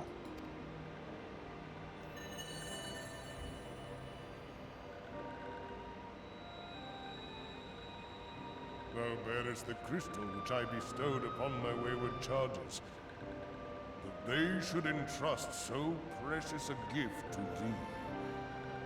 That's interesting. He didn't, when he was first summoned, he didn't temper all of them. He kind of just said, hey, I gave him this crystal because they didn't want to, be a part of this. That is an interesting point. Huh. Thou standest apart from thy kin. Thou art the bringer of light, aye. But there is something more in thee. Very well. I shall consider thy proposal, shouldst thou survive my trial. If thou wouldst champion the cause of harmony, I must have proof that thou art fit to play the role. Wither mine ire, and prove to me thereby that thou hast strength enough to stay the darkness which threateneth to consume thee. Yet if thou shouldst be found wanting, know that all men shall perish in the storm of my judgment.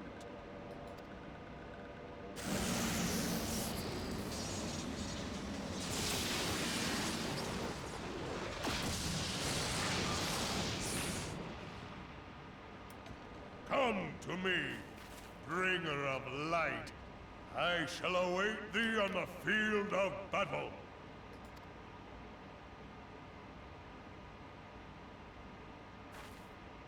Urianger, it is rare indeed to find you so far from Atone.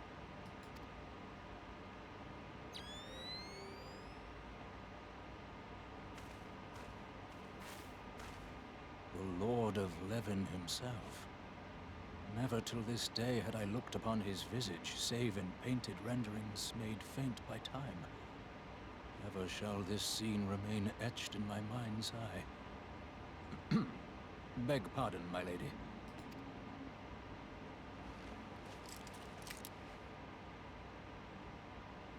I must beg thine aid on a point of research. If thou art resolved to face Lord Ramu, I would ask thy leave to observe the event. Okay. I'll let you watch.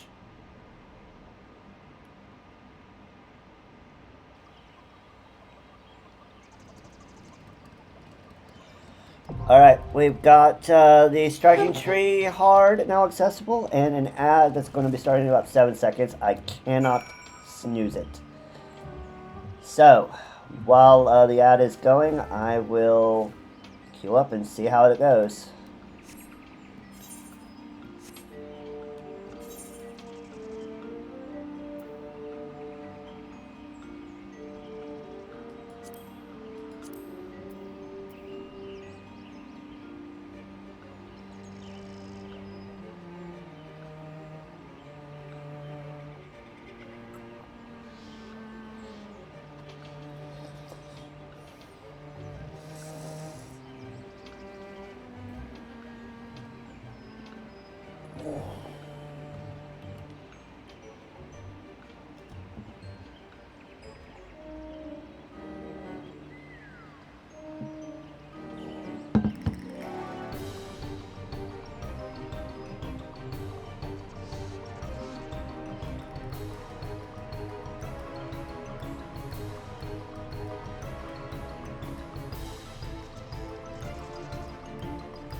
Yeah, okay, so, to your question about Bates.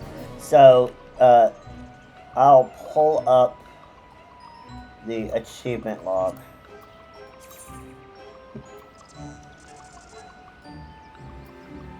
And we will go to,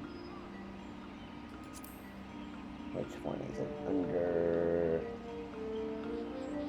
I think it's under battle.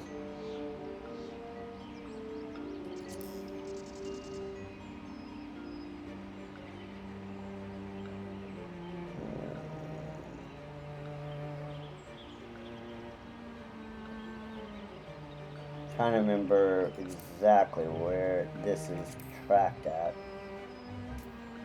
Tracked in general. Ooh, I need to get all these rings.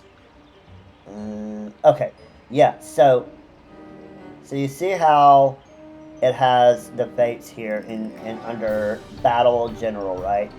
So we've got this particular one here. So so if we completed the fate, he taketh it with his eyes with a gold rating, then it would lock this out. However, so these are for specific fates. However, if you scroll down a little bit, under, so we've got the shared fates, right? So this will keep track of in the background, and when you achieve rank 3 in any of the Shadowbringer zones or later, it'll mark that off here for that. And then there is a thing here for if you do complete any fates in general, you get an achievement for that. So we've got ones for successfully completing 10 fates, 100, 300, 1,000, 3,000, 5,000, 10,000.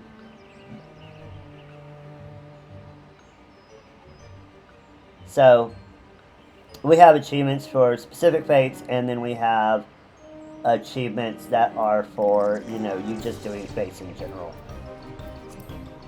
I hope that answers your question.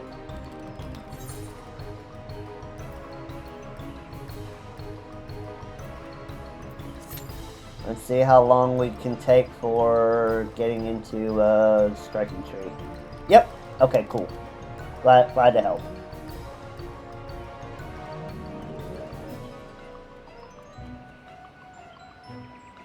So if it's fates in general, yeah, it'll track how many you've done, and then when you achieve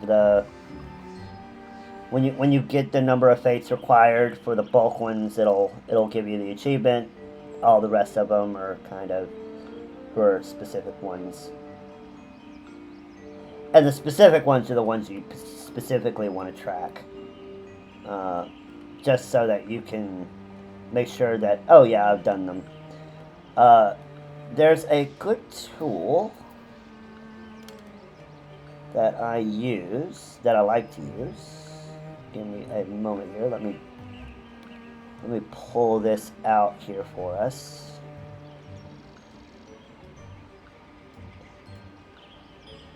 So if we, oh, it's not this one.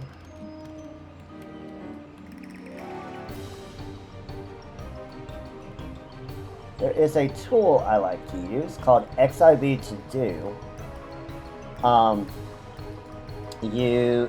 It has a checklist, which is one of the things I really, really like. And then if we go over to challenges, so you have to register this with your lodestone, but it'll guide you through it. But if you see, it will track when you've completed things over here in an external tool. This is really, really, really nice, especially for achievement fate. So I'll put this in the Discord for everyone. But yeah, when you've completed them, once it syncs with your lodestone profile, this will show you that you've completed it. So yeah, really cool.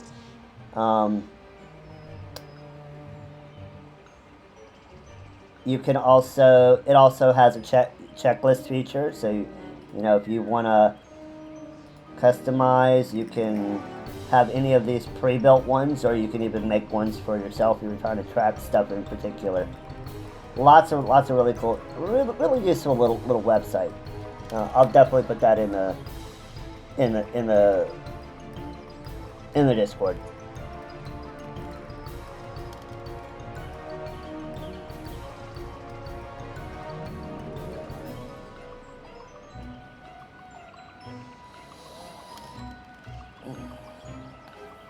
Okay, I think if this goes over 15 minutes, we'll unsync it, but let's see how it goes.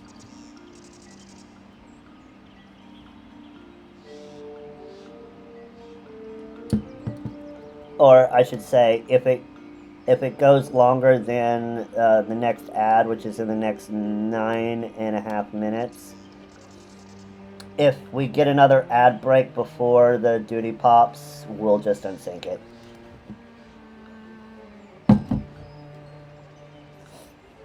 That way. Oh, never mind.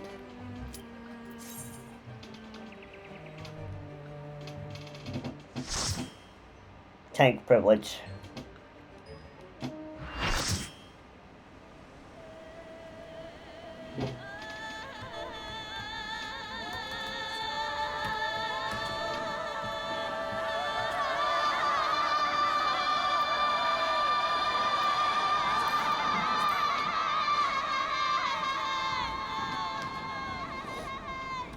Tank privilege!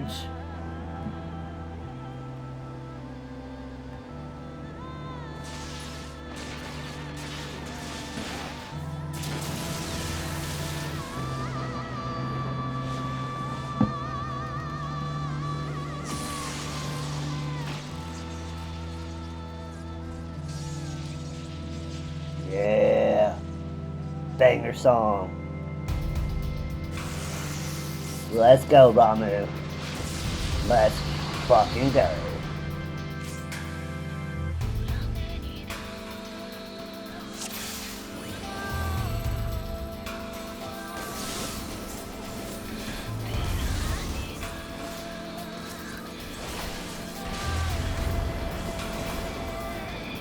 No, we'll let him have it. Oh.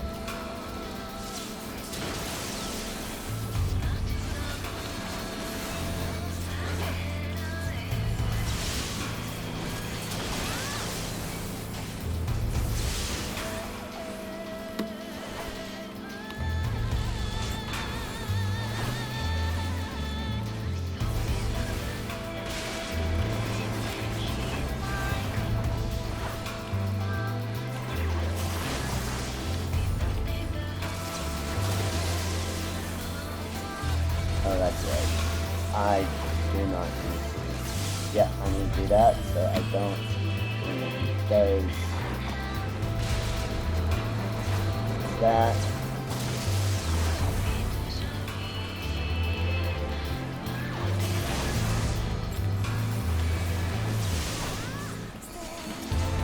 Okay, let's take out the arbiters.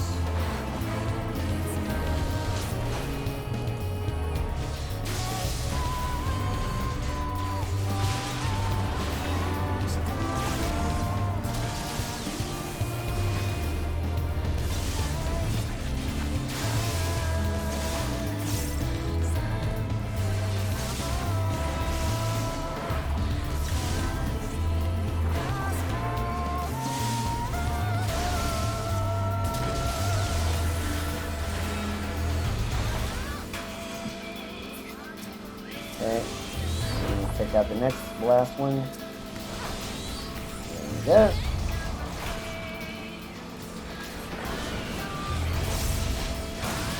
That.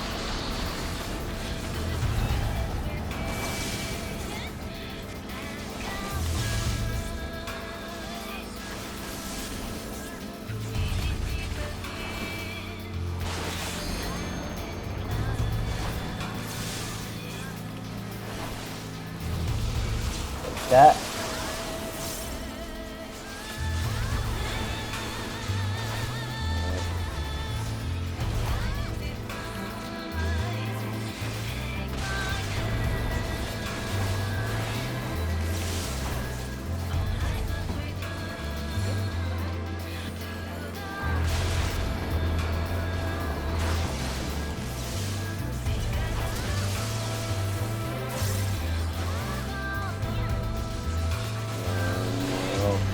after the Arbiter.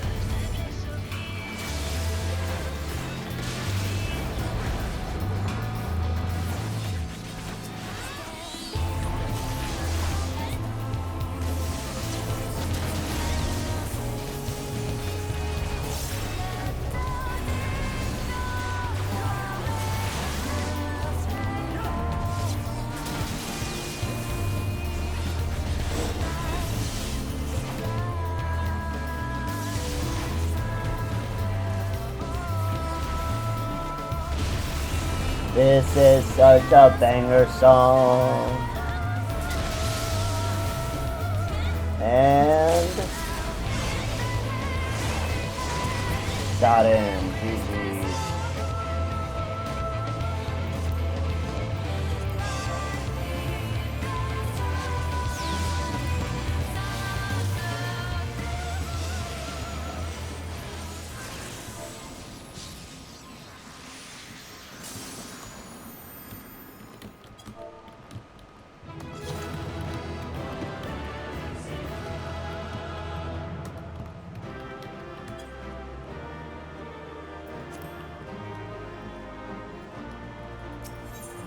And we got him down.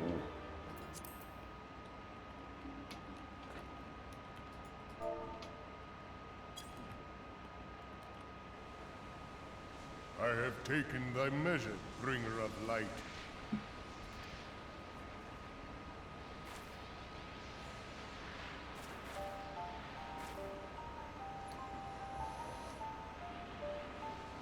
And I judge thee a worthy champion.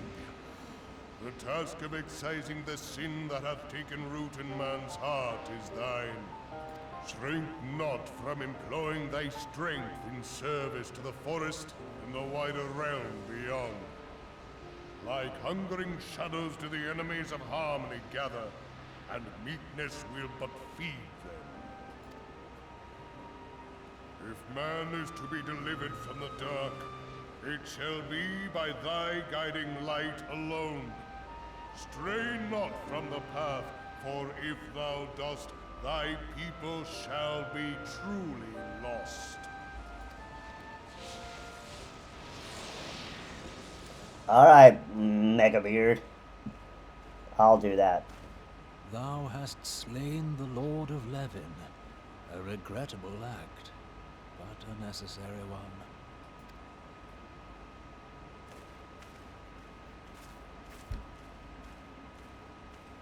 In witnessing thy struggle, the truth hath been revealed unto me. If I mistake not, it may yet prove a chink in the eternal armor of the Assyrians. You don't say. But let us conclude our present business. I shall expound upon my findings at the Rising Stones anon.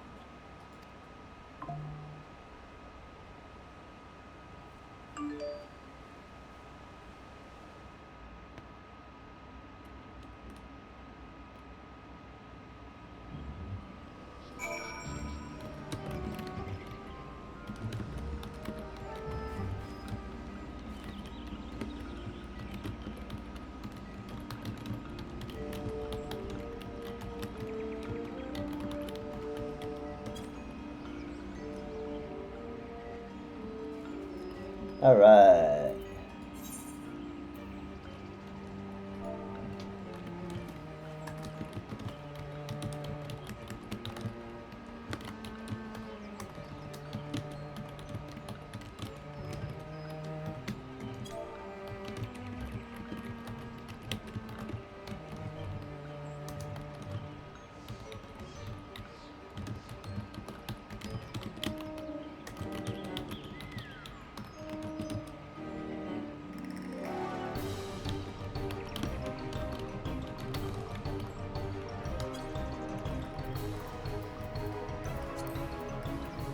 Alright, back to Little Solis we shall go. I will meet, so we got an ad in 15 seconds. I shall meet you there.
And we are back from the ad.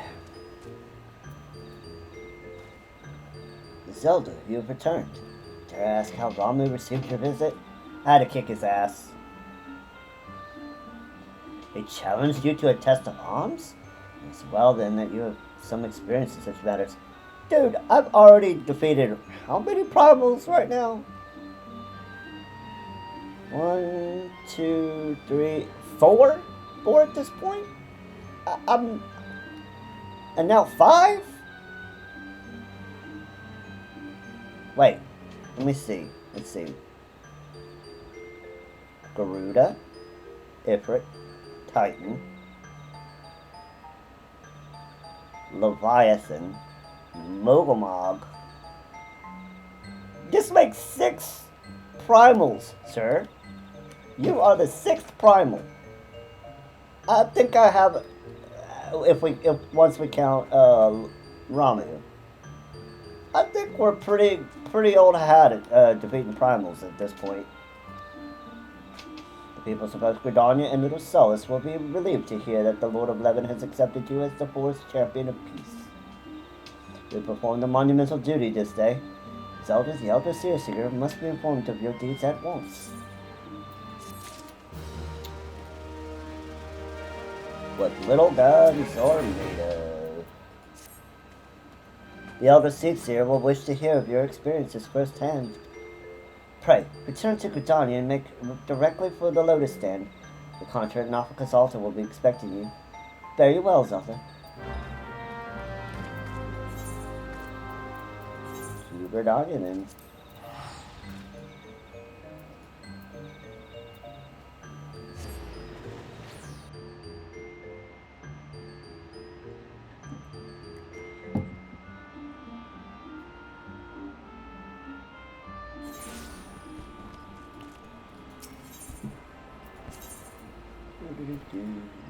Oh, Gridania. To the Conjurer's Guild.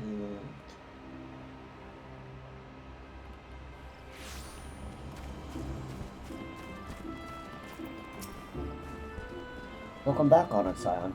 We who knew of your mission have been most anxious to see you return. The Elder Seer awaits you within.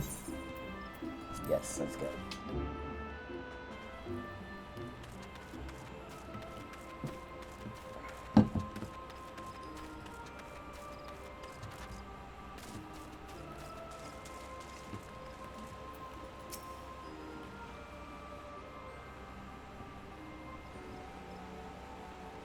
You are returned to us, dear friend, and none the worse for bearing the heavy burden which I did press upon you. Most glad am I of this.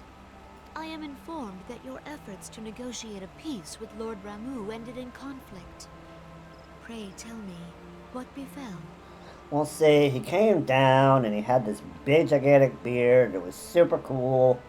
And he was like, man sucks. He's got evil and darkness in his heart. And I'm not gonna even talk to you, even though you're like Heidelin's servant. You're the bringer of light. But if you think you can do it, and then he saw that I had his crystal, and he was like, well, those still think you're cool. So while we do this, why don't we try to have a friendly contest of martial might, and if you win, then I'll acquiesce, and if you win, I'll destroy everything. That's pretty much how it went.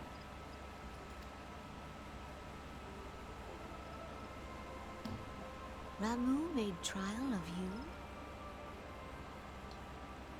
Or you could just say that. I fear there is truth to his claim. It is the darkness within us that attracts the darkness without.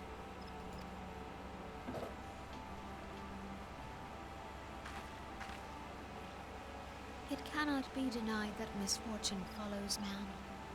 For evidence, one need only look to the conflict brewing in Cartano, or to the rising flood of refugees. Our shared struggle against the Empire should have served to seal our union. Yet the ties which bind the Alliance strain under the weight of gross self-interest.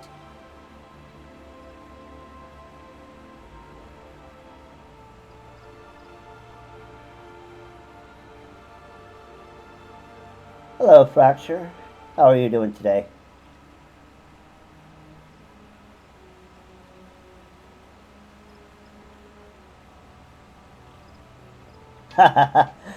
Yeah, well, you know, we get so used to seeing things with certain things. Oh, hey Darnus, how's it going? Glad to see you in. Thank you for dropping by. As the scars of the calamity begin to fade, so too does our sense of common purpose. Yet now is scarce the time to forget our shared responsibility. If this new-sprung realm is to survive beyond its infancy, it must needs be nurtured by all. Eorzea must be as one. Yet I fear that dream is still far off. Oh, well, thank you. Thank you for the lurk, even if this is your first time chatting. Have you left a follow yet? If so, thank you.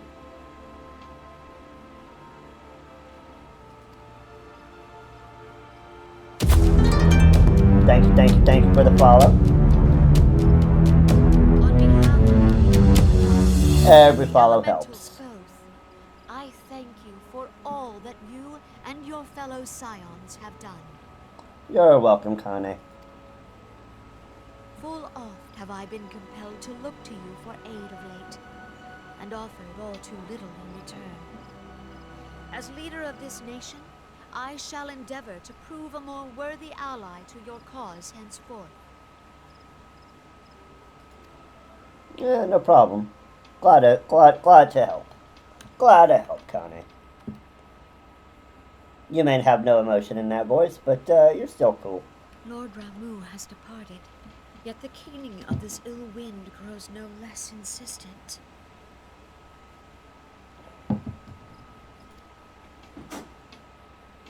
Voices of the forest, pray speak and I shall listen. What unseen evil begets this unease in my heart?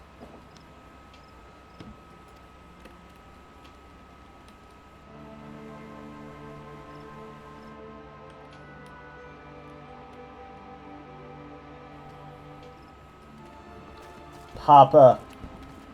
Talk to me, Papa. Thus ends another daunting mission, eh, Zelda? I'd hoped Lord Ramu would be persuaded with words alone, but nonetheless, I can only admire the adroitness with which you responded to the primal sudden challenge. And it seems that Urianger, too, was pleased with the outcome. What say you, Zelda? Shall we gather back at the Rising Stones and ponder the lessons of the day?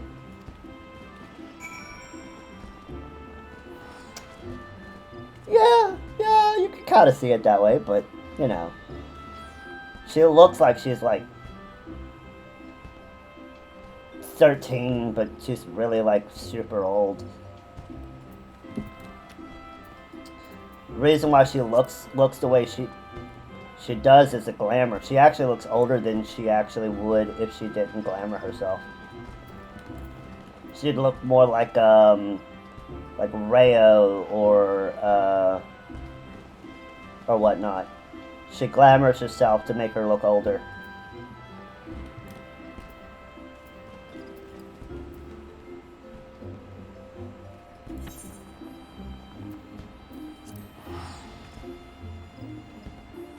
She's not Master Matoya old. At least I don't think, but because she's a Pajal, she ages very, very slowly.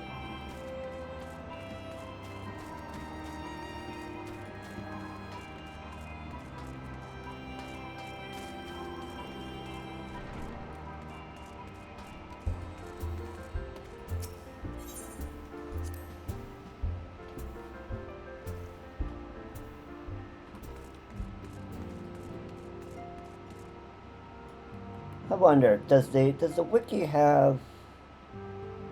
This should be an interesting thing to look up. Does the wiki have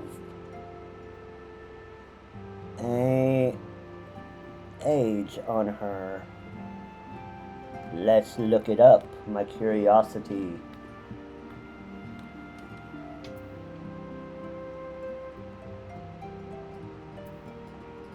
I am curious.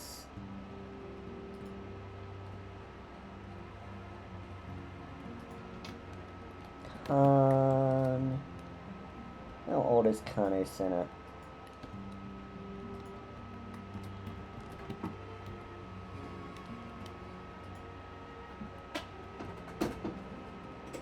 Ah, there we go. Right there. She's 28. Oh, let me move, let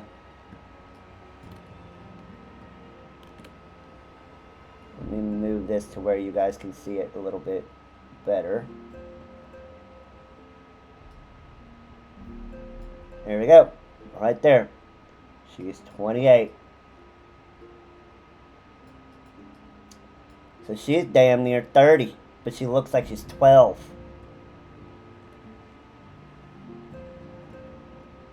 Yeah. Yeah.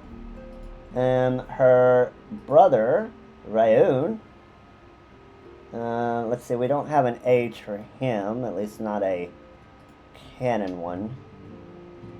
What about Rhea? Yeah, we don't have a canon age for her either. Okay.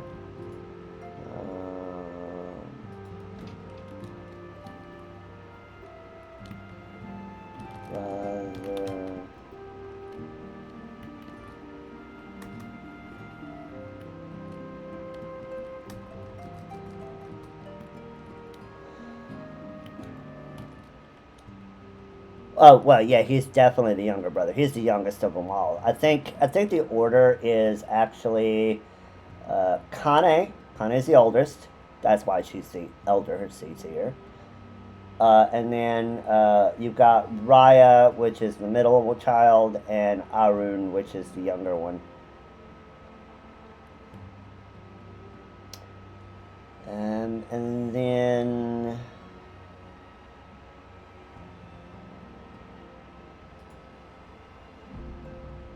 see, Isumion, how old? Look at Isumion. He is way older than even Kane is.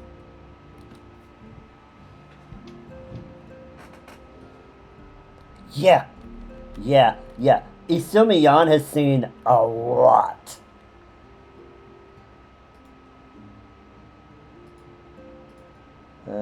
This dude, we don't have a canon for him. At Pepsi's 36, so he's still pretty young as far as Pajali are concerned.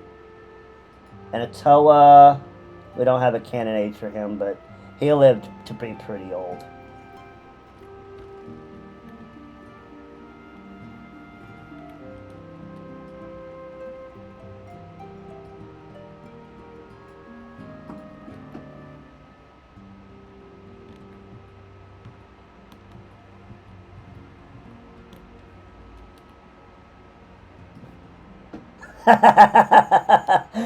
That's funny. Give me the monies! But yeah, the Conjurers Guild Master, he's been around. This is gonna be a long cutscene, so we'll go ahead and run it on now. That way we can get it out of the way, because we've got it coming up in about a minute. So we'll run the ad, I'll get up and stretch, and I'll be back in about a minute and a half.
And we're back from the ad. I will tell you, I do. If it comes down to a choice of Pepsi or Coke, I typically go Coke. It's a lot less sweet than Pepsi. Pepsi tends to be really sweet for some reason. Welcome back, Zelda. Word of your momentous encounter with Lord Ramuh precedes you. I would fain share news of my own, but Oriange's discoveries must take precedence. Upon witnessing your defeat with the Lord of Levin, your learned companion was struck with a profound insight regarding the nature of the Ascian's immortality. Let us assemble and discuss his observations together.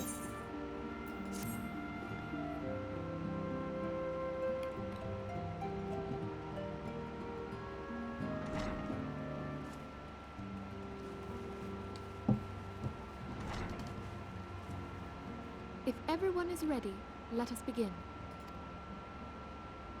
Oriange, the floor is yours.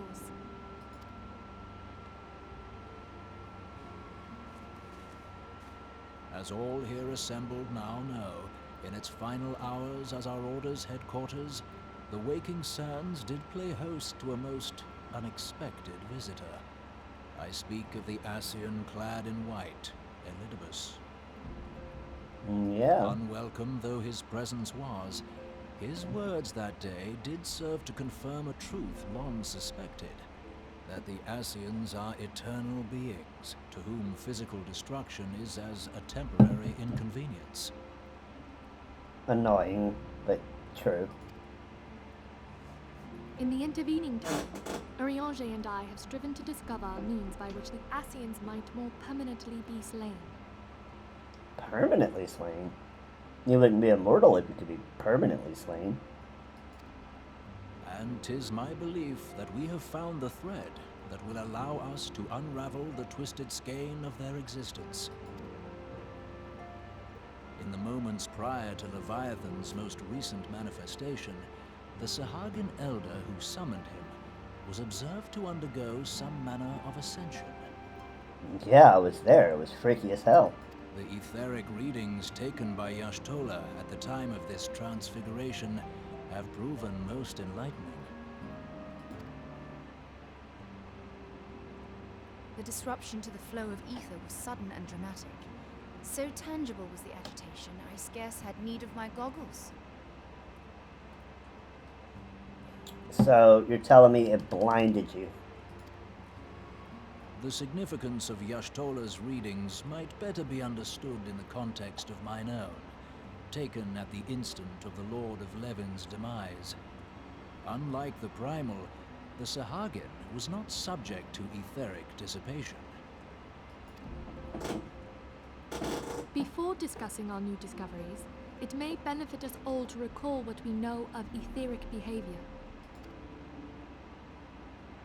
Let's show off some new tech.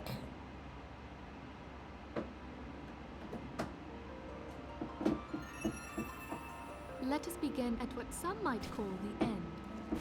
When we who dwell in the material realm die, our spirits dissolve into the flow of ether and are returned to the ethereal realm. In turn, the restless energy which suffuses that plane streams back into our world, giving rise to new life. Okay, reincarnation, got it. 'Tis as the heavens did decree, the way of all mortal souls. Twixt this world and the next do the ethereal currents swirl, bearing the very essence of life. Thus doth the cycle of birth, death, and rebirth continue unabated. It's the live stream. Primals behave somewhat differently. In order to manifest and then maintain a physical presence in this realm, they must consume vast quantities of ether, most often in the form of crystals. Though they may seem to live, their flesh is but ether-given shape. Okay.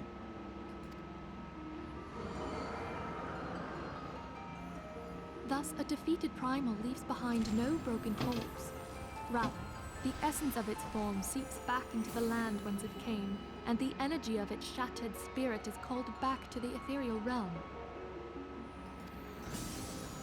And there it waiteth, till next the prayers of the faithful do draw it forth from the sea of ether, to take their offering of crystals and make for itself a new body. Got it.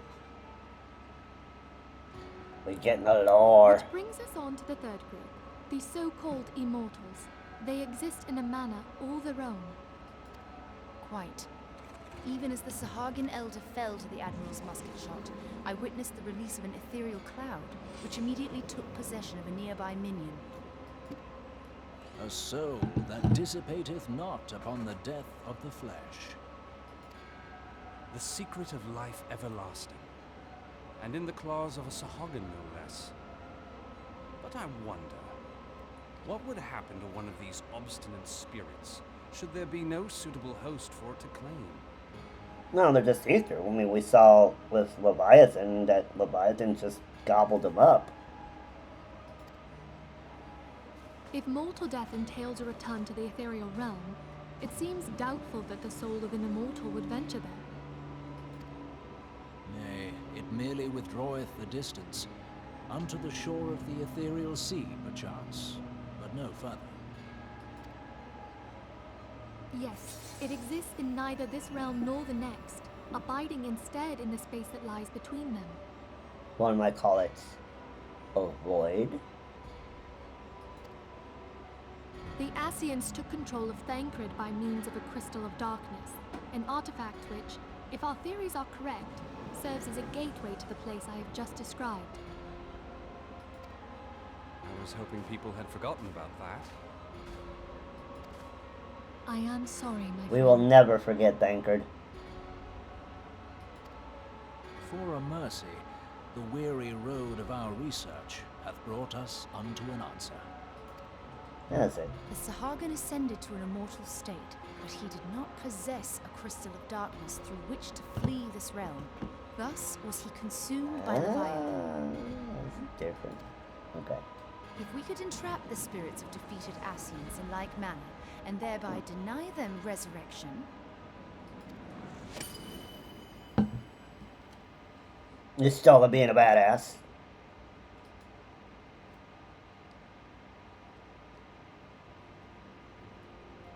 Therein lieth the path to victory. Thou art most perceptive, my lady. Only when we have trapped the bodiless soul within an ethereal prison can we hope to defeat its unnatural constancy. Thus Yeah. might even an eternal paragon be consigned to oblivion. Yes, and this concludes my TED Talk on the nature of the Ascians and other ethereal beings. These feats are, of course, far easier said than done. At present, we lack a viable means to entrap and extinguish an Ascian soul. So we know how to kill them, but we don't know the method. Yet, I believe it to be possible. The pieces of the puzzle lie before us. We have but to put them together. Mm-hmm.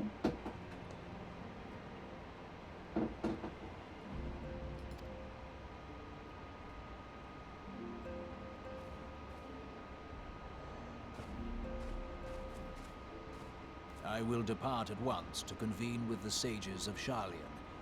Together shall we divine the steps by which our goals may be achieved.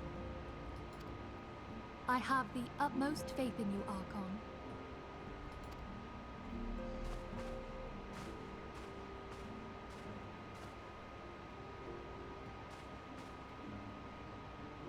Beg pardon, antecedent, but I would raise one final matter.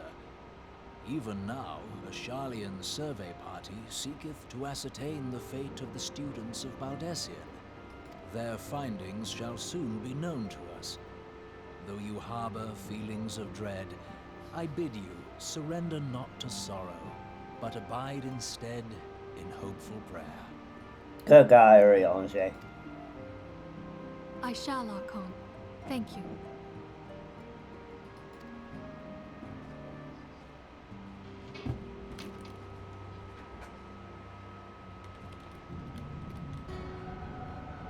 Hello.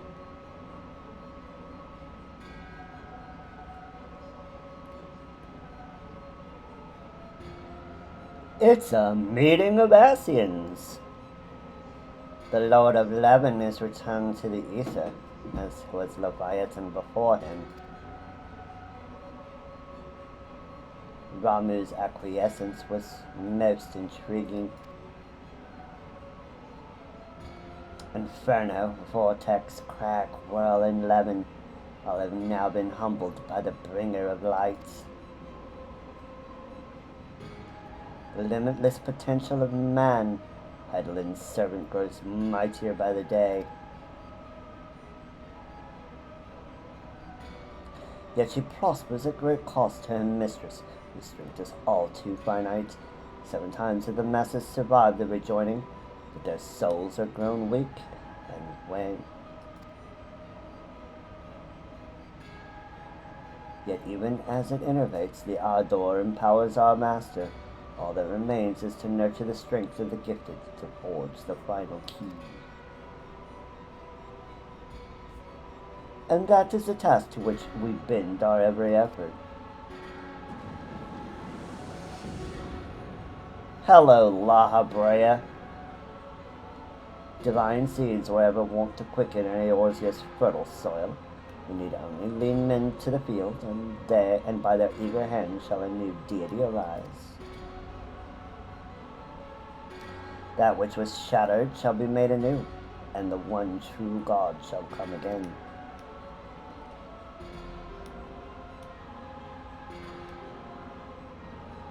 Zodiac!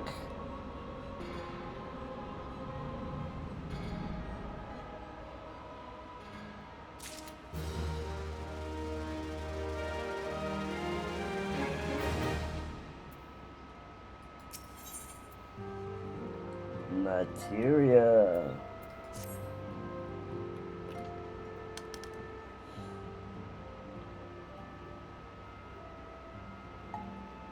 Now that the matter of Ramu has for the present been put to rest, there's something I would show you, Zelda.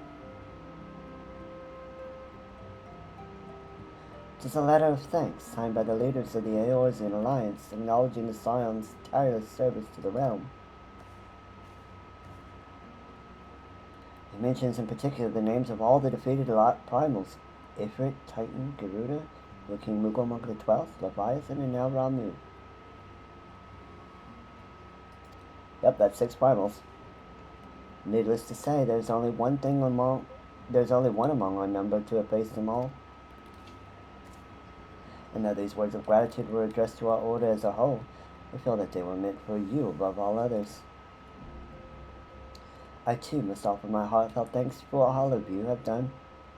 In the course of your duties, you never once failed to answer my call to arms. You are a true hero, Zelda, and Eorzea is that much the safer for your presence. You're welcome. Pray, do not misunderstand me. I said safer, not safe. I only know too well that we can ill afford to lower our guard. The Ascians may be relied upon to sow chaos in this realm, until such time as they are forced to stop. Why, even without their encouragement, you may be assured that man would foment strife on his own. And that is to say nothing of the beast tribes. Unless we learn to live in harmony, the primals too will return to plague us again, then again, and again. And yet, despite of all this, your deeds serve to inspire the people, to give them a hope for a better tomorrow. There's no greater gift. That we have the courage to strive for what might otherwise seem an impossible peace. We owe in no small part to the dangers you have faced on our behalf, and the people you have won over to our cause in so doing. Our list of enemies has ever been long, but think of the allies with whom we are now blessed. Of the Sylphs of Little Solace who wish not but conflict. Of Alice who strives to unearth the terrible secrets of the calamity. And then there is Sid and the Fellowship of Noah, racing to unlock the mysteries of Acht Aleg, that we might be spared the horror of another ultimate weapon. Of course, when speaking of our greatest allies, we must not forget those closest to us, by which I mean our fellow Scions. Thanks to their many and varied talents, our order is uniquely equipped to combat the far-reaching corruption of the Asians, and combat it we shall. Your enthusiasm is truly heartwarming antecedent, given our embarrassing wealth of allies. I trust it will not inconvenience you unduly if I absent myself for a time. Hey, Alfie.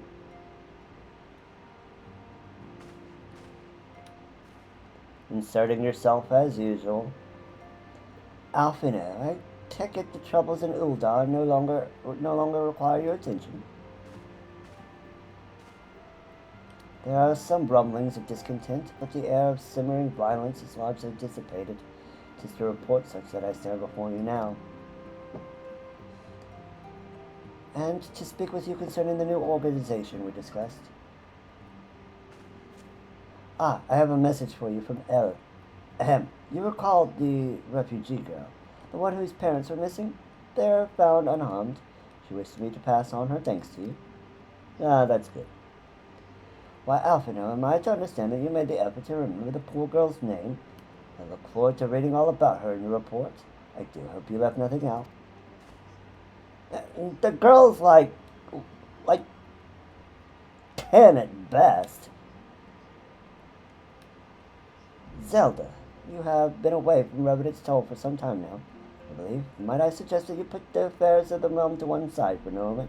Take this opportunity to acquaint yourself with the town. Which reminds me, one of the Doman children recently inquired as to your whereabouts. Yozen was his name. I believe he has some small matter he wishes to share with you. Why not oblige him with a visit? Okay. Alright, we got an ad coming up. So we'll talk with young Yozen after the ad runs.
And we are back from the ad. Let's see what Yozen wants.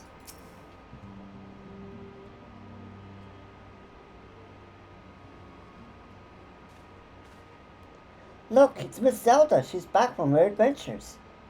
We heard you were off fighting primals and that they were some of the strongest enemies you could ever face. I wish I could have seen you in battle. Yeah, they are pretty strong. Anyway, we all want to be arrows too, so we finally formed our very own Doman Adventurers Guild to protect all the Domans. Oh, do you think you could train us today, Miss Zelda? Perhaps you could show us how you fought the primals. What's all this commotion then? It's Hoary Boulder. Mr. Boulder and Mr. Coltonite, did you know that Miss Zelda is back? Strong nods. So it would seem. Welcome home, Zelda. My companion and I but recently became full members of the Scions, and I believe proper introductions have yet to be made. I am known as Hoary Boulder, and this bookish fellow is Coltonite. Although we do remain largely unproven as adventurers, we have taken it upon ourselves to instruct the Doman younglings in the arts of combat. I told you, Mr. Boulder, we are not younglings anymore, we are adventurers. And we're just asking Miss Zelda if she could give us some special training. I think we're ready to hunt monsters alongside her, don't you? Well, you've certainly been diligent with your drills, but I'm afraid the fiends of Modona are still ever so slightly too dangerous for you. I have a counter-proposal. What if I were to cross swords with Zelda? A demonstration of skill at arms, if you will. Hoary, if I didn't know you better, and I do, I'd say you were merely seeking to test yourself against the legends. Facts. Ha ha ha ha, perhaps maybe I am. What matters is the motive when the children stand to learn so much from the lesson. What say you, Zelda? Would you consent to spar with me? Sure. I'll undertake your solo duty. Hurrah! We have a tournament. Come on, everyone. We must prepare our gear for an outing. Field trip.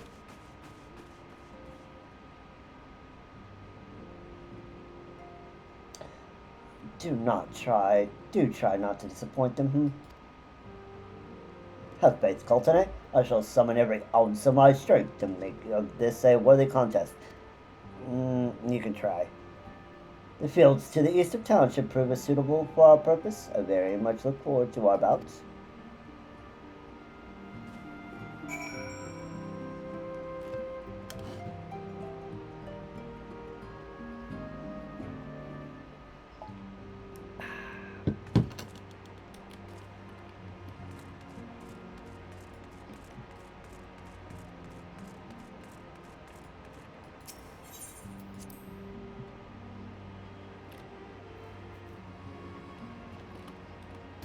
And we got more money!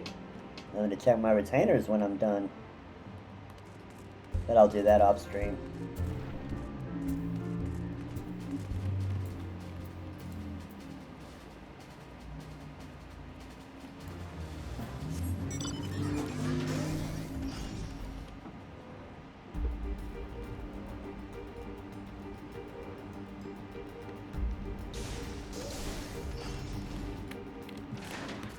Hoary Boulder.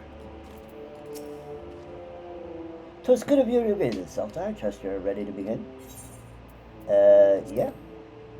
No problem.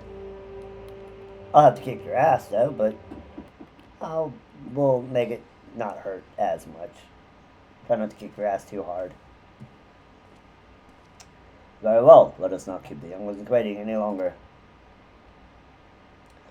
Hoy, are you certain you wish to fight her alone? That is Zelda you face. What better way to test my mettle? Pray allow me to attempt the first round unaided. After all, 'twas this hero's legend that led me to join the Scions to begin with.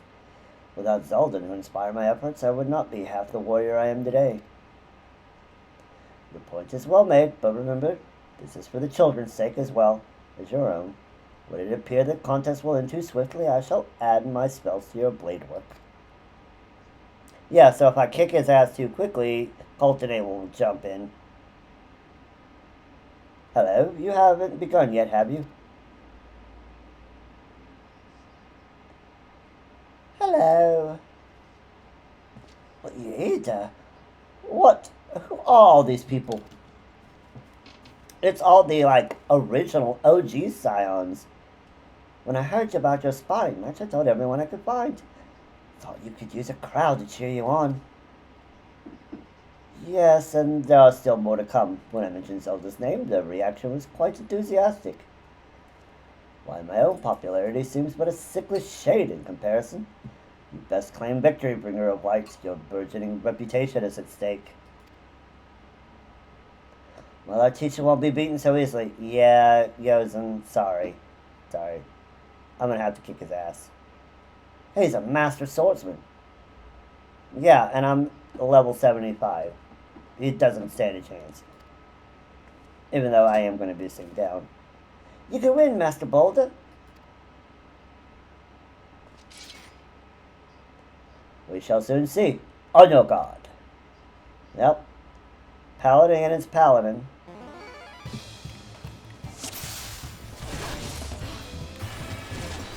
Day and night I have honed my skills. Now comes time to test them. And such powers, the tails barely do you justice. Mr. Boulder won't lose, will he? It's not over yet, it can't be. Aye, the children have the right of it. It's time I join the fray. On your feet, Holby. And let's take out the... Take out the mage.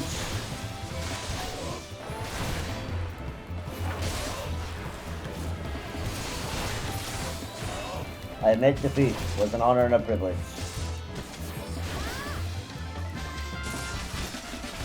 Oh, he took out the mage. Oh no, he looks hurt. Miss Zelda is so strong, but you can't give up, Mr. Boulder. Can't just support younglings. Ah. Never have I faced such strength, but the lesson must continue.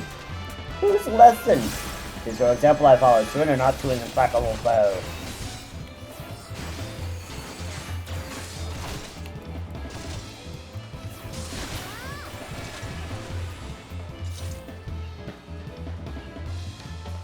Sorry to kick your ass so hard.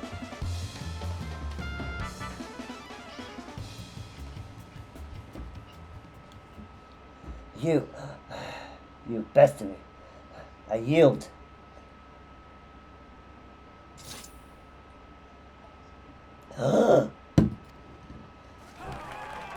That was incredible! She beat them both at the same time! We knew you couldn't lose, Zelda. None can defeat the Guardian of Eorzea. Now I see why they send you to deal with the primals. I have much work to do if I'm ever to attempt the same.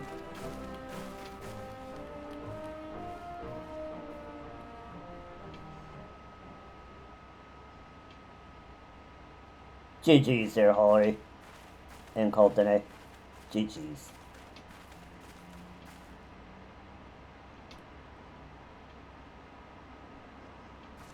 Impressive as always, Zelda. It is ever a pleasure to witness the spectacle of your martial prowess.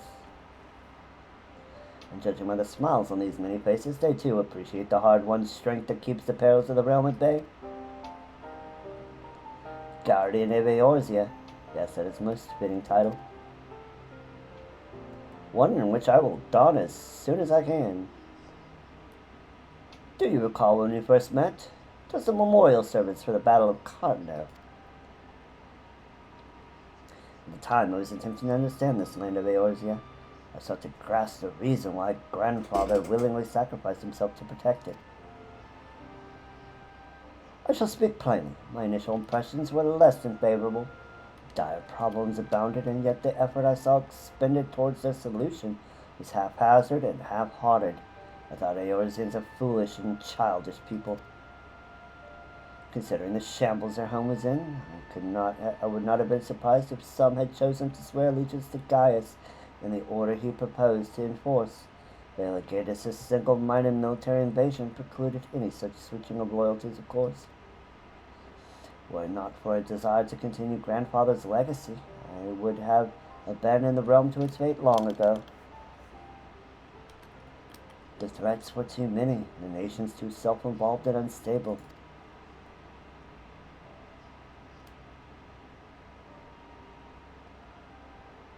'Twas you who convinced me the salvation of Eorzea was possible. Hmm? 'Twas you who taught me through countless acts of bravery that my grandsire sought to preserve was not the land, nor its history, nor any single nation. It was the people, these wonderful, often infuriating, stubborn people, that suffered blow after blow, terrible blow, only to drag themselves back to their feet to face another day. Though he never put such feelings into words, I believe grandfather's admiration for this inextinguishable courage grew to a fervent wish, a wish to aid Eorzea and its inhabitants in charting a course for the future. A wish that has now become my own. I too will endeavor to take up the mantle of guardian of Eorzea and champion these people who toil towards a better world. Our cause is not, however, is not a simple one. The troubles that plague us are of a scale that cannot be solved by the scions of the Seventh Dawn alone. No, what is needed to tackle the primal threat and effectively counter the schemes of the Ascian is a new, expanded organization that operates beyond the limitations of nations and borders. If you would aid me in building such an organization, then pray, let us continue the discussion back within the walls of the Rising Stones.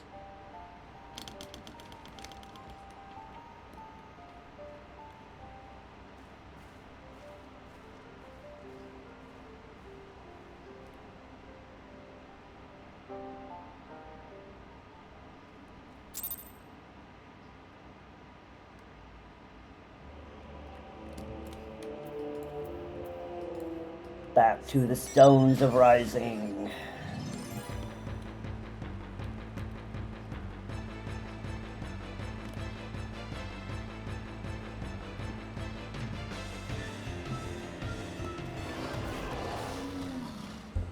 A behemoth mount. Pshaw.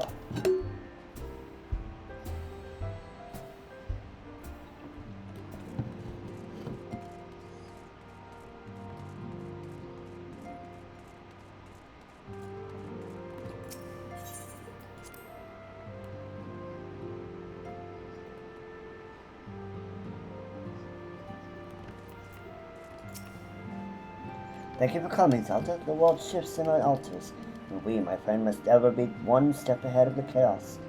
What I propose is the formation of a new organization, a group that shall pave the way for a truly united Eorzea. Determination, tenacity, skills. We'll take the determination.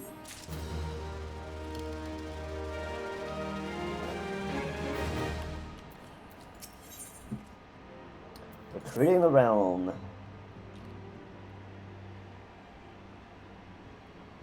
Pray, forgive me if I tread over old ground, but I would first speak of the grand plan. Since the advent of the 7th astral era, the leaders of the three nations have been deliberating over an accord that seeks to bring the disparate forces of Eorzea together into a single entity. A realm-wide grand company, if you will. The military might of such an institution would be drawn from every corner of the land and directed against threats that no single nation could hope to overcome alone. Yet while the purpose of this hypothetical organization is undisputed, the logistics of its formation have become the source of endless debate. And the longer the discussions continue, the more I sense the impetus towards unification draining away. Thus have I been campaigning for the creation of what might be considered a trial company. It will be on such smaller scale than we hope to eventually achieve, but capable of the same manner of unrestricted operation accorded to the scions, It is my hope that the successful utilization of the force will lend momentum to the lagging deliberations. Okay, we got an ad coming up in now, so we'll pause here, and we'll continue Alfie's dialogue when we come back.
And we are back from the ad. Welcome back, everyone. Let's see what more Alfie's got to say. Also, being a primarily military outfit, I mean to assuage fears of its misuse by placing the fledgling organization under the authority of the antecedent. The Scions work tirelessly to protect ARZ and its people. But as you yourself was witness with the refugee revolt, there are limitations to what even we can achieve.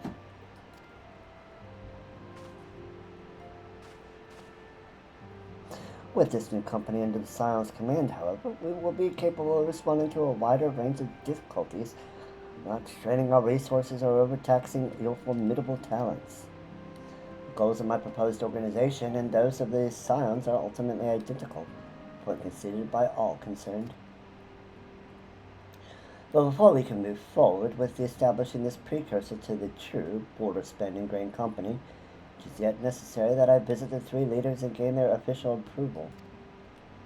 A tiresome and time-consuming task, which is why I would ask that you accompany me on the journey and attend to the business of recruiting our inaugural members, while I am otherwise engaged with bureaucratic formalities. Okay. Thank you. 'Tis reassuring indeed to know that the bringer of light and her discerning eye will be selecting our future allies. Our first destination will be Limsa Mensa. Let us rendezvous at Bulwark Hall.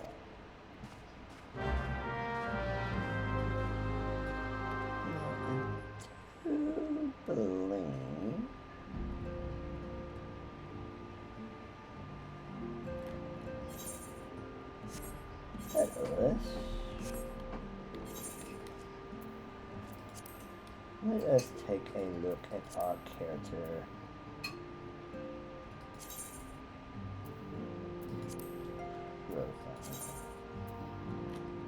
Okay, let's see. We've got the True, Warmonger, Archmage.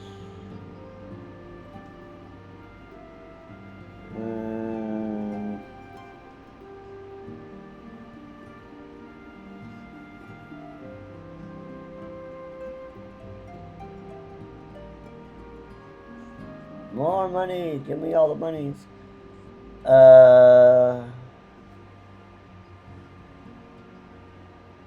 Let's see. Or the party. I will do Flame Lady.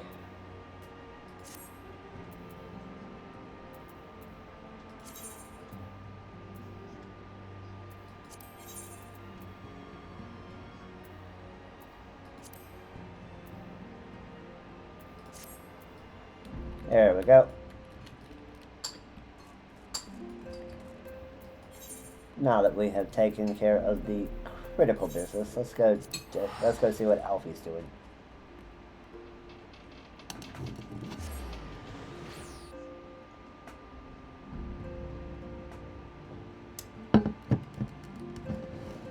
The true goal of the stream. I'm getting a title.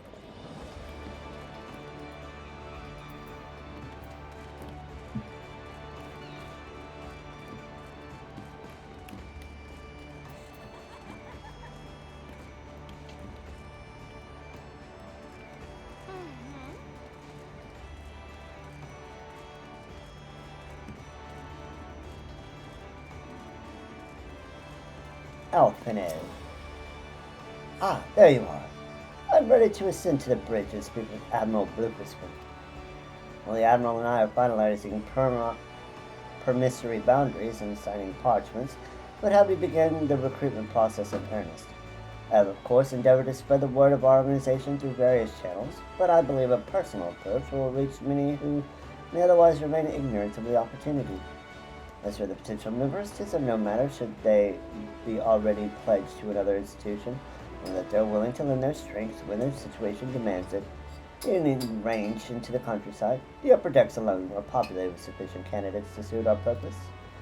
Once you're satisfied with your recruiting efforts, meet me at the airship ticket counter, that we might prepare for the next leg of our journey.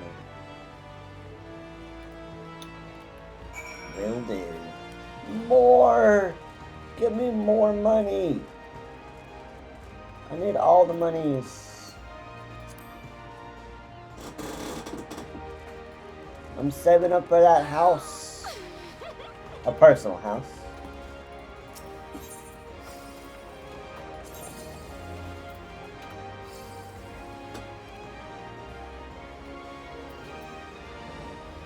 Let's see, where do we want to go to first?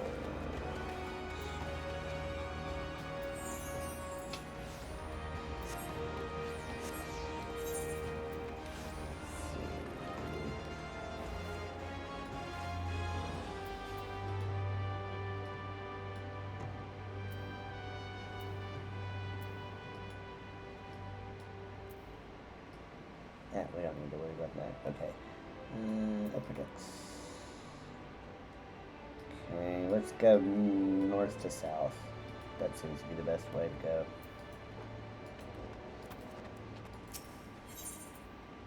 Internet. Let's go.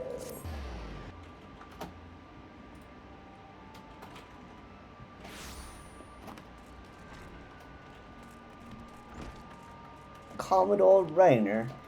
Yeah. He's a good recruit, but I doubt he'll join. Master Alphinaud's new organization. Yes, I'd heard the formation of this trial company was in the offing. It's a regret, however, that I must decline your invitation. As commander of the Yellow Jackets, the protection of Limsa Levinson must needs receive my full attention. Yeah, that tracks.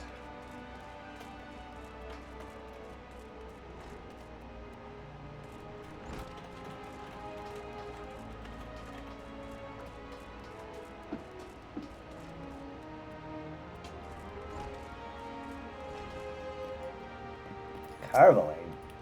An organization with the freedom to operate with territorial impunity. I say your proposal intrigues me. But the Krakens well know that there is a time to act and a time to watch. And I'm afraid this trial company of yours falls into the latter category. Yep, he's a pirate. Or should I say a privateer. He's not going to do anything that doesn't benefit him directly.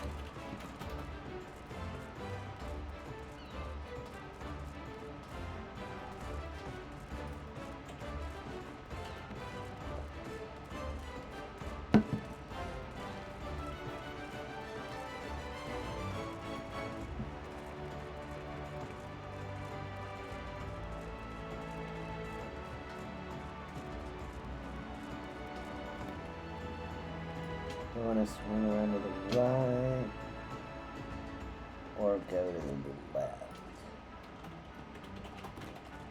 And we'll do clockwise. We'll do clockwise. We'll go around the clock. Ah, prelude. Gotta love prelude.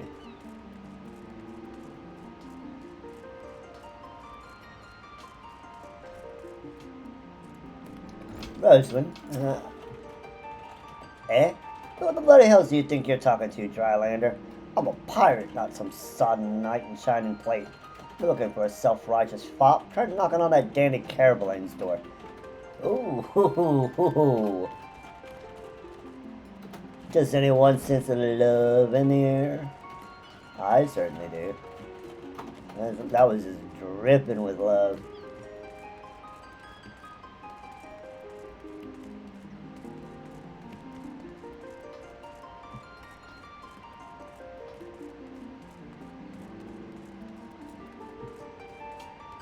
Head on, sir. A precursor to United Eorzean Grand Company. Well, I do admire the scope of your ambition. My responsible here at Naldic and Lameli's keep me close to the forge. I have not the time to be traipsing hither and yon across the realm. Should you require my skills as an armorer, however, I might be willing to accept some special commissions. Yep, that's an answer for you. So we are 0 for 4 so far in Limsa.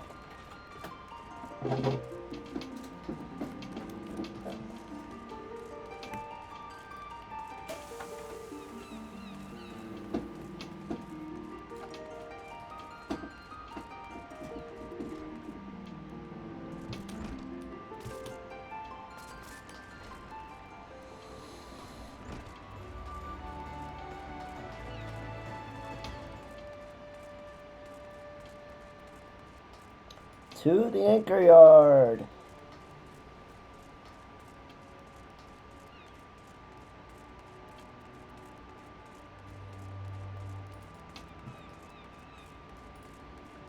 Hey, it's real. Look at this chad of a person. Well, if it ain't Zelda, I'd not forget a adventurer brave enough or daft enough to seek a shortcut in the Titan's bedchamber. You remember old Rio, don't you? Formerly of the Company Heroes. 3 whistles at Bronze Lake. Aye, often I drag me arse out of Limsa for a drink, but I'm right glad I did. How fare you these days? I'm good, Rio. How are you? Looking to put together a new crew. Top tier work. Ha, sounds like a right lark, it does. Alright, at last, count me in. The heroes may have gone their separate ways, but I ain't ready to climb into me grave just yet. Yes! We may be 1 of 5 for Limsa, but we got the best one. Rail is a true man of the people.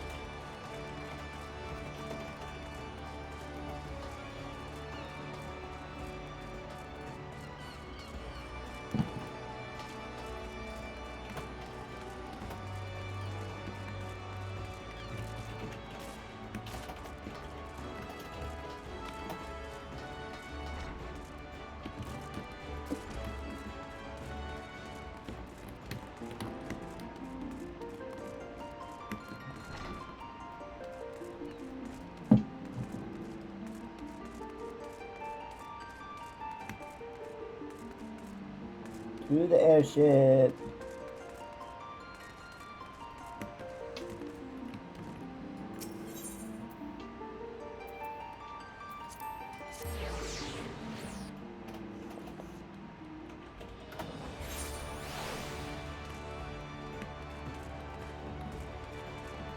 There's Alfie.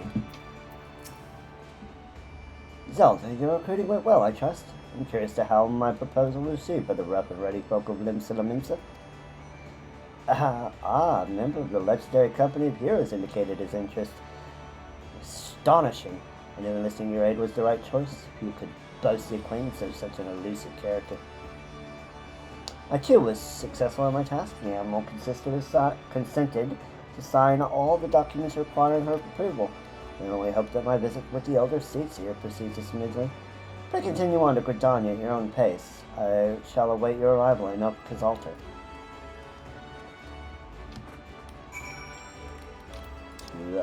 Gridania.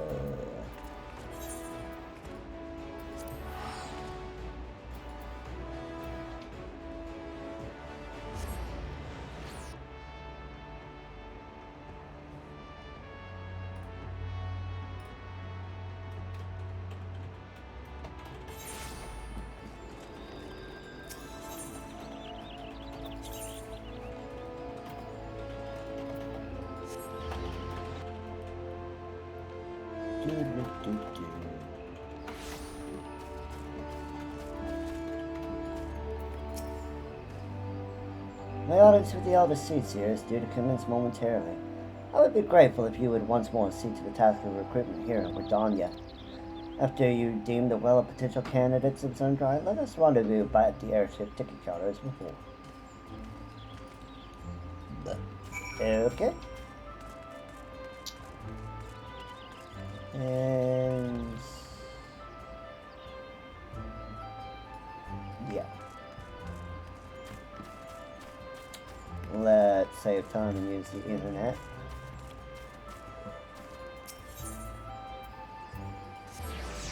Kento's Epicenter.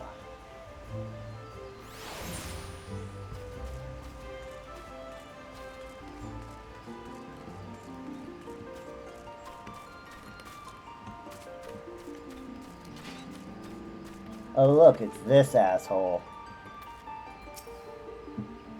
Oh gods, can it really be? Yes. By what fickle fortune must the first face I see upon my release be yours? They released you? You, like, committed treason, dude. Eh? Could it be that you don't remember me? It is I, Laurentius, the man whose crimes you exposed. I was a whaler and a regular patron at Busperons. Who? Laurentius! I was selling maps and supplies to the Guardians for you and those red-bellied poachers mopped the forest floor of my erstwhile employers. Here now, how many criminals have you dealt with in my ignominious tale ignites not the slightest flicker of recognition? Because you're an asshole and I don't want to remember you. The less said of my past, the better, I suppose. And what of you, adventurer? What business brings you to this part of Gridania? Alright, we got a ad coming, so we'll pick up his conversation with his asshole after the break.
And we're back from Nadge. Let's continue talking to this asshole. Recruiting, eh? What's your policy on reformed convicts? My policy is that I don't have a choice in the matter. If it were my choice, you'd still be in prison. As the matter stands, the Wood Whalers will have not more to do with me. This may be the second chance I was looking for. Evidence told, you say. I shall leave at once. You shall not regret this. I promise you will have a changed man. We'll see about that. Actions, sir. Actions. Rather than words.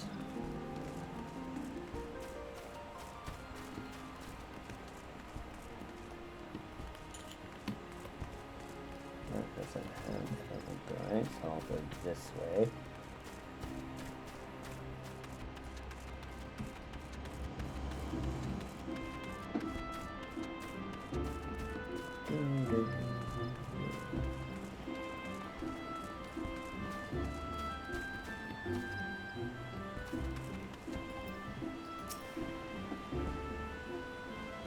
You've accomplished enough feats to keep the bard singing for a lifetime, lass. So an achievement shouldn't go unrecognized, and to that end, I'd like you to have this. Consider it a token of my highest esteem. Your accrued achievement points you have earned as an achievement certificate. Each certificate may be exchanged for a special reward of your choice by speaking with Jonathan. We got 45 things. So, as you accrue, so this is something, it's not always, but sometimes as you accrue achievement points, you get the ability to have certificates which you can use to buy glamour. In this case, some headgear, and some miscellany, a hairstyle, some minions,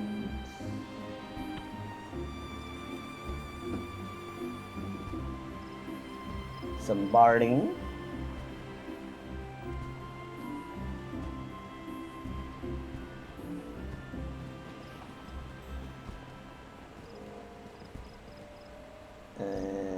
a mount, some housing items, and some workers journals. I'll go and get these things later. I just wanted to, note that they were here while we were in the area. Elaine, grandfather, you must call it a day. Let us return to the guild and rest on your tormented back gives up on you for good. Oh, I'm terribly sorry. We were just... Oh, Zelda, isn't it? It has been some time since our paths crossed outside of Copperbell Mines. Why, you were barely more than a novice adventurer then, but look how far you've come. Mother Mune tells me 'twas you who felled the fearsome Black Wolf. Now you seek stout-hearted souls to fill the ranks of a new order. Well, your cause is undoubtedly just, and my old companion here would be just as much relieved to see me in good hands. Yes, I'll do it. This is the very thing I've spent my entire adventuring career working towards. I shall join your company as soon as I have seen Isildur safely home. Cool. We are 2 of 4. One of which has a dubious character. Ursendel. Oh, this old dude. You would offer this old man a place in your company of champions. Both puzzled and honored by your invitation. Pray forgive me, young mistress, but I cannot accept. I've sworn to abide here for whatever scant years remain to me, and bear responsibility for the evils my lady has wrought upon this land. Dude, you are, not really responsible for her. I know you, did her bidding and, buried the bodies and stuff, but I don't know, you need to give yourself more credit, dude. I mean, yeah, you're old, but still. can't be taking all the blame for what your mistress has done.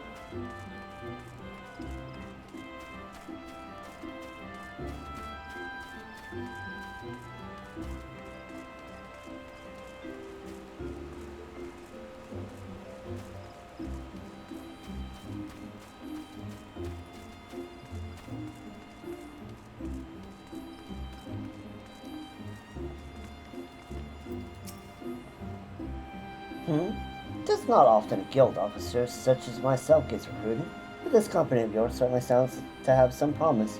Its duties appear less than focused. You must refuse your invitation until such time as your organization is more organized. Well, we did a little bit better than we did in Limsa. We got 2 of 4. Although some might say quality over quantity in this case.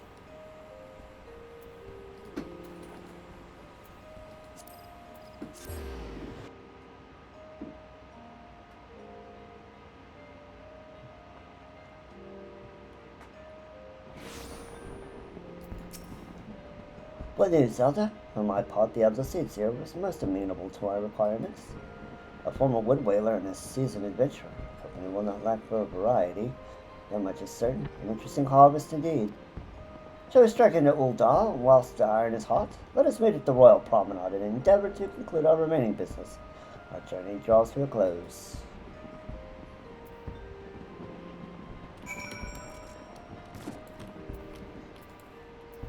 Well, to Ul'dah then, shall we?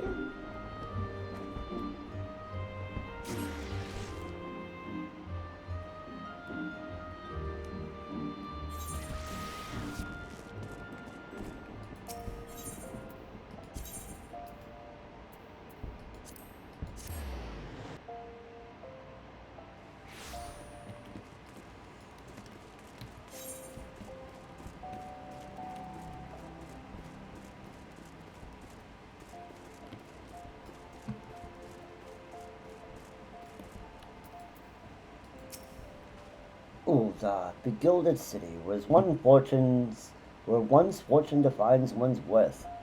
I hope some manner of fortune is with us, and that this final lab proves as successful as the previous two. Might I suggest descending to the lower level before beginning your recruitment efforts? I do not think the Sultana will take kindly to us approaching from her personal guard. Yeah, I don't want to do that to Nanamo. She's too awesome for that. Let us meet back here at the promenade when our respective tasks are complete. Good hunting, Zelda. You said good hunting to an Aura. That means something very, very different.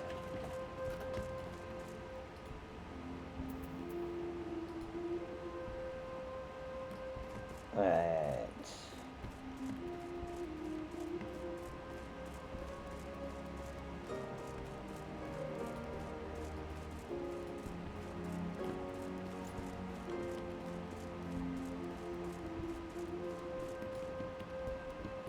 Okay, first spot we're gonna go is the exchange.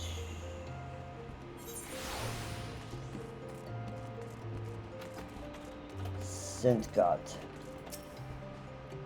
A company that looks to cure the ills of the realm entire. Listen, friend, I can scarce bear the complaints of the next stall over, let alone the conundrums of a neighboring nation. Spoken like a true merchant. Landiverts. You'd be surprised what rumors drift down to Pearl Lane. I know of this glorious new company of yours and just how far I'd go to avoid getting involved with it. Whispers on the street say your organization is funded by corrupt coin. Foreshadowing. By syndicate money. You don't say. If you think you're recruiting for a just cause, then you're a bigger fool than I took you for. Well, that dude's kind of suspicious of this new grain company of Alpheus.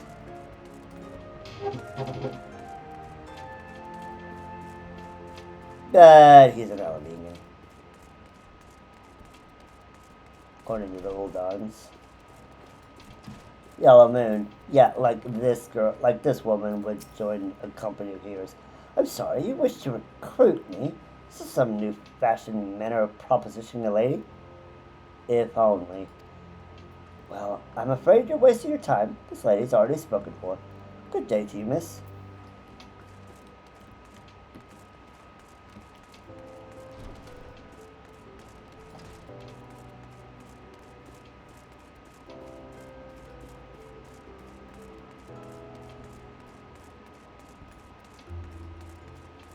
Orison. I know her. She's one of the people from the Order of Nothal that we met in Eastern Thanalan. Oh, what a happy coincidence. Do you remember me, perchance? I'm Orison of the Church of St. Adama Landama. Thank you again for your timely rescue. And I must also thank you for preventing that fraudulent priest from preying on dry bones less fortunate in this upsetting business.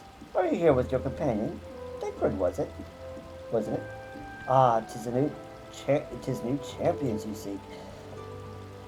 Seek then. The proposed organization sounds a powerful force of good, but our place is at the church with the children. Nevertheless, I wish you well in this undertaking. Well, thank you, Orson. Thank you for the vote of confidence. I'll try not to let you down.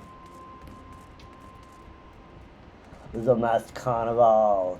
It'll be a long time before we do anything with that, let me tell you. Gotta get lots and lots of blue mage spells.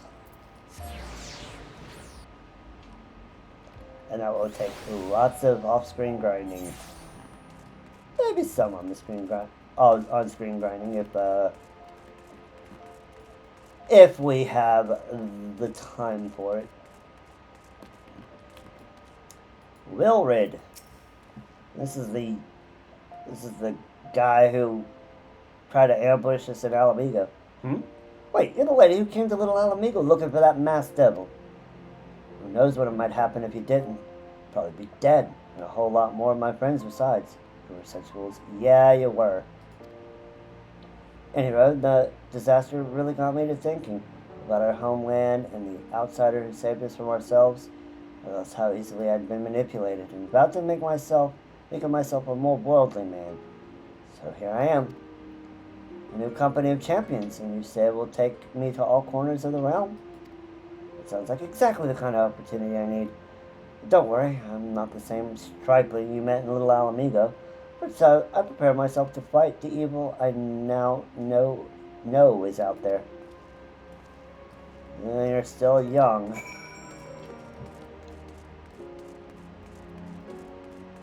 Alright, back to the Royal Promenade.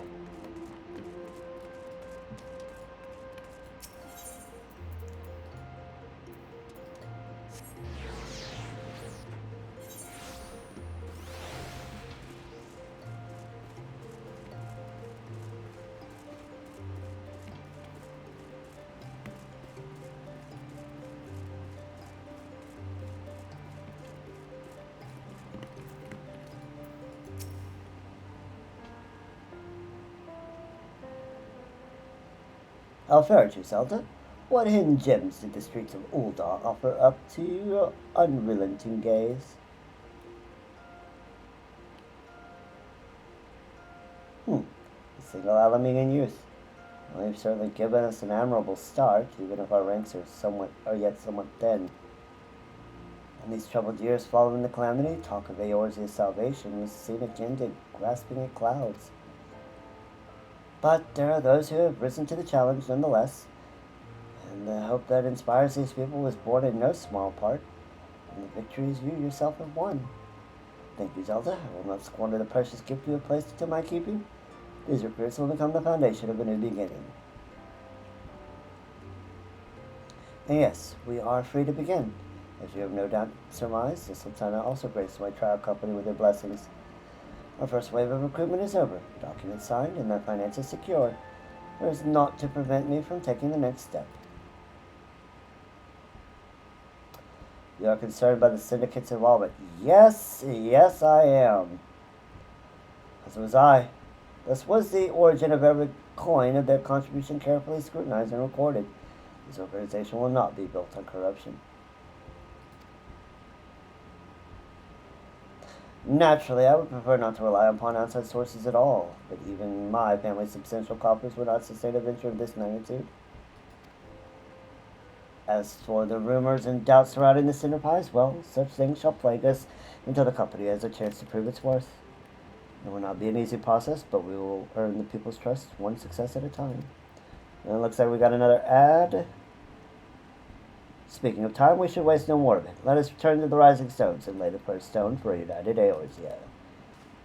So, after the ad, I will meet you back at the Rising Stones. See you in a bit.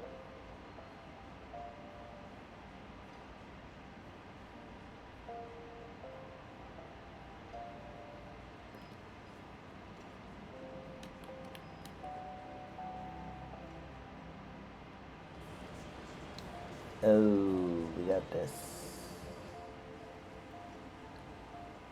Okay, well, we'll pause here. We will not go past this cutscene.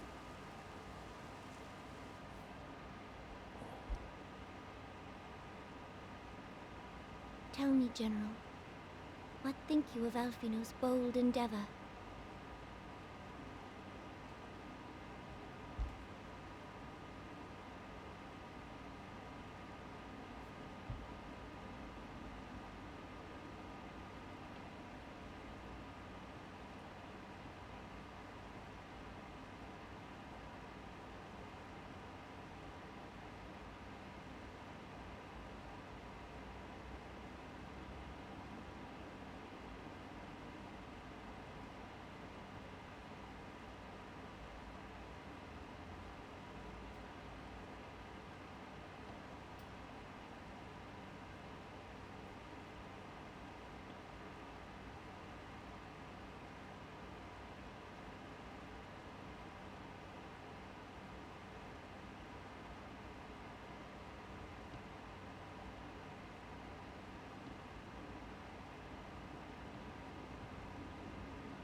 I'm sorry, Chad. I forgot this cutscene was here. But we're back from the ad, and I'll read what Nanamo said. Tell me, General, what do you think of Alpino's bold endeavor? I think it is more than bold, Your Grace. His organization would pave the way for a united Eorzea. Well do I understand his impatience, since facing the common threat of the Ultima weapon, our nations have seemed farther apart, not closer together. Considering the many problems we face, should we not be glad that someone else is taking the initiative? We have all pledged our cooperation, yet the grumbling continues behind closed doors. Ul'dah is not alone in her duplicity. I myself have doubts as to the good this organization will achieve. With the inclusion of the finest soldiers of the 3 grand companies, it promises to be a fearsome military body. But whom will it serve? Even under the watchful gaze of the Scions, it is not unthinkable that such a force could perpetrate a great wrong. Does it not concern you that a significant proportion of its financial backing came from the coffers of the Syndicate? That those unprincipled worms might forge this extraordinary gathering of warriors into a private army? True. Nanamo is speaking the truth. I have trust in the Scions, Your Grace. They have spared us no end of trouble at the hands of the Primals. If they seek reinforcements, I deem it unwise to deny them. As for their finances, full many gave generously. And though our nobles proffered a sizable sum, their coin did not spill from the pockets of Lolorito and his cronies. And what of the presence of our stalwart adventurer friend in this endeavor? I doubt the warrior of light would betray our cause.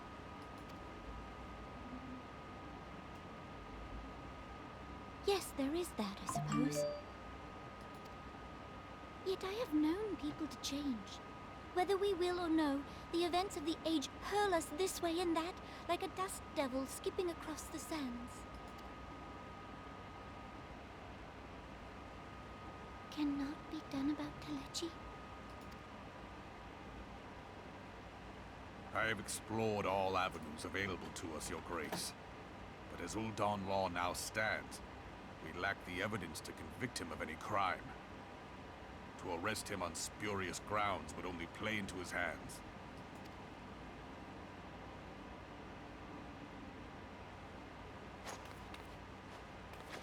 He has all but committed treason, and yet we can do nothing? Yeah, he has pretty much all but committed treason.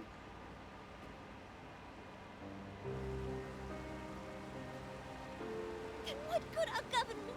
What worth the royal house? How deplorable this mockery of justice!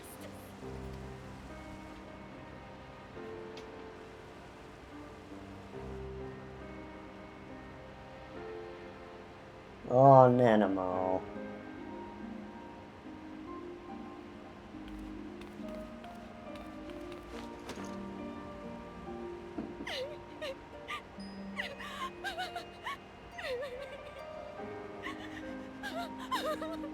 Have faith, Your Grace. It is not over.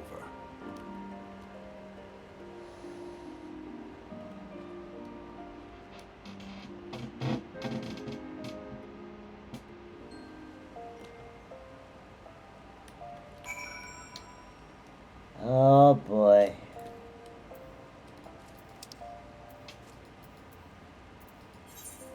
And yes, she is correct. There may not be yet enough evidence to truly put him on trial, but he has skirted to right up to committing treason.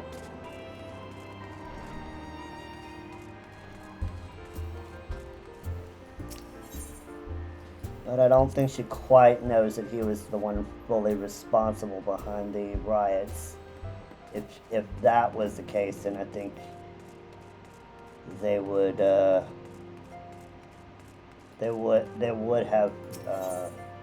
charged him with treason. Definitely on fomenting to riot if they knew he was behind it.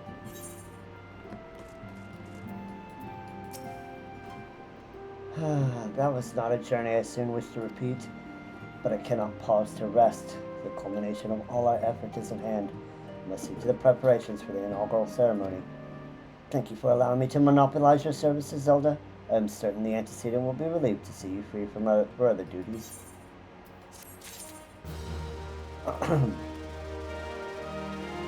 Alright. Heretical harassments. Greetings, Zelda. Alphino tells me all is in place to begin this trial company. The Scions shall certainly be grateful to have the support of such an organization. The inaugural ceremony is set to take place here at the Rising Stones. Kitaru is cooperating with Alphino to see that all is in readiness, so I'm afraid the recruits themselves have been left to their own devices for the time being. Quite a number of new faces have arrived in Revenant's Toll of late, and I wonder if Slaffworm might find himself overwhelmed. Would you speak with him and see if there's aught he requires? Okay. Let's go talk to Slaffy.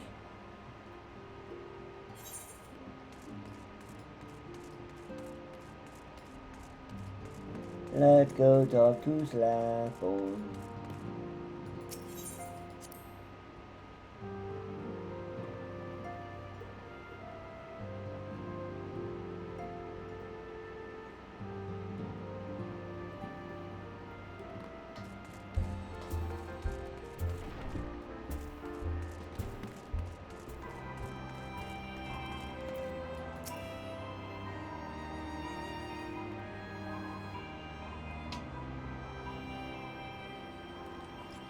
What can I do for you, Zelda? I thought you'd have your hands full helping out with this new arm of the Scions. Haha, I barely noticed your recruits arrived. It's barely a trickle compared to the flood of treasure hunters we have passed through here every day. While I appreciate your offer of aid, 'tis more your burden that concerns me. Until this trial company will answer directly to the antecedent, so I trust that means less work for you in the long run. Softborn, the shipment, we couldn't. Uh-oh. Godswoman, what befell? We were bringing a shipment to Revenant's Toll, provisions earmarked for the frontier effort. But just as we sought to cross over into Mordona, we were beset on by brigands. I believe they may have been heretics. There were many, too many. We only escaped with our lives by abandoning supplies. Pray forgive us. It was not to forgive. Provisions can replace, but smart soldiers are hard to find. Take your rest, and I'll have someone along to tend to those wounds. What to do? If heretics are involved in this, is likely to be more than a case of simple thievery. Ishgard will need to be informed. Whence did these supplies originate? House Fortom. We collected the provisions from Camp Dragonhead proper. Understood. I will see that they are apprised of this development. Zelda, are you not on good terms with the Knights of House Fortom? We'll be sending them a missive immediately, of course.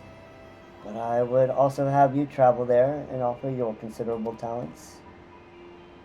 Yes, I realize I contradict my earlier hopes to lighten your load, but I need someone who can help bring this incident to a satisfactory conclusion.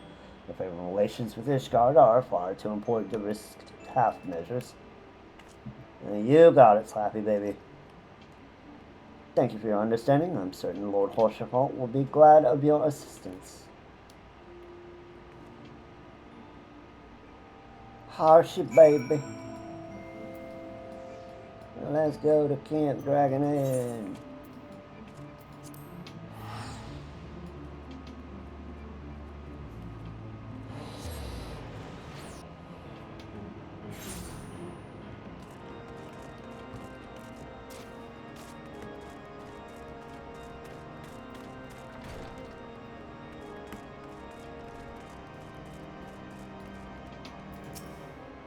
Well, if it isn't my fine friend, Zelda Hime. Well, if this is my fine friend, Zelda Hime. Would you care for a plate of roast caraco? Some mulled wine? No? I see you've not come into my hall merely to escape the biting cold. I was in fact on the verge of opening an urgent missive from Revenant's Toll, but the timing of arrival is no coincidence. Yeah, no coincidence at all. When the cold sets in.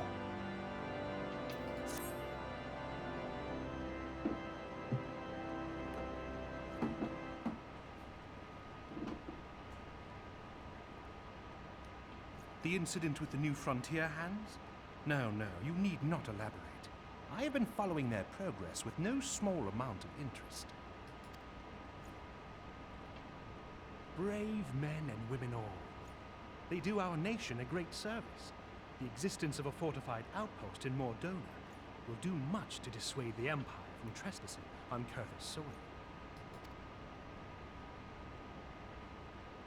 Right glad am I that you have chosen to lend your support to this endeavor. Never let it be said that House Fortom does not acknowledge the efforts of her allies, or her debts. 'Twas in the spirit of gratitude that I arranged for sundry supplies to be delivered to Revenant's Toll. That the shipment should chance to be waylaid by heretics is poor fortune indeed. Poor fortune, I say, yet not without precedent. If you would know the truth of it, these incorrigible villains grow more organized with each passing day. This new unity of purpose we attribute to their leader, the Lady Iceheart. But though I have devoted significant resources to the task of identifying this woman, we have yet to learn so much as her birth name.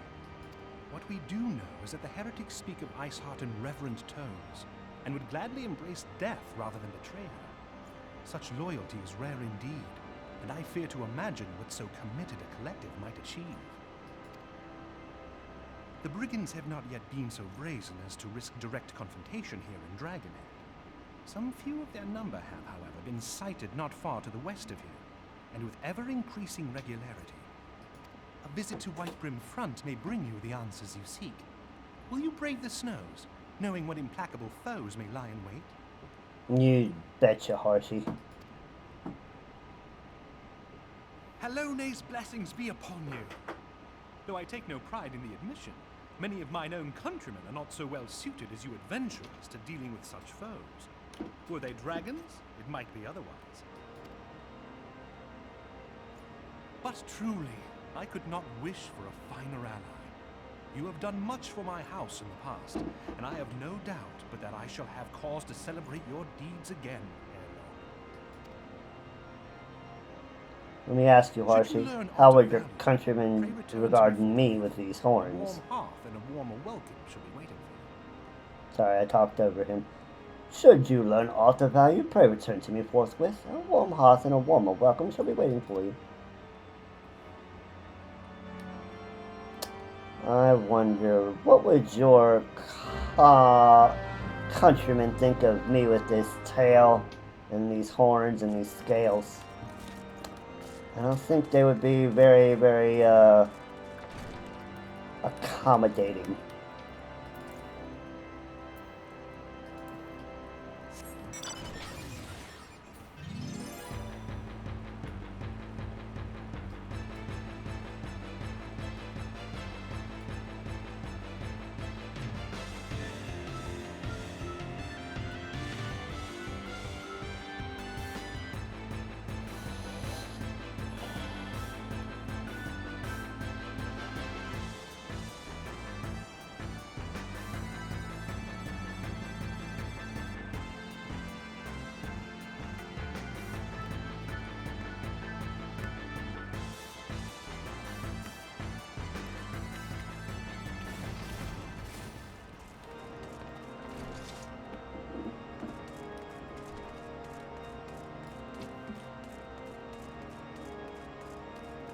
Man, 15 minutes comes and goes real quick, doesn't it?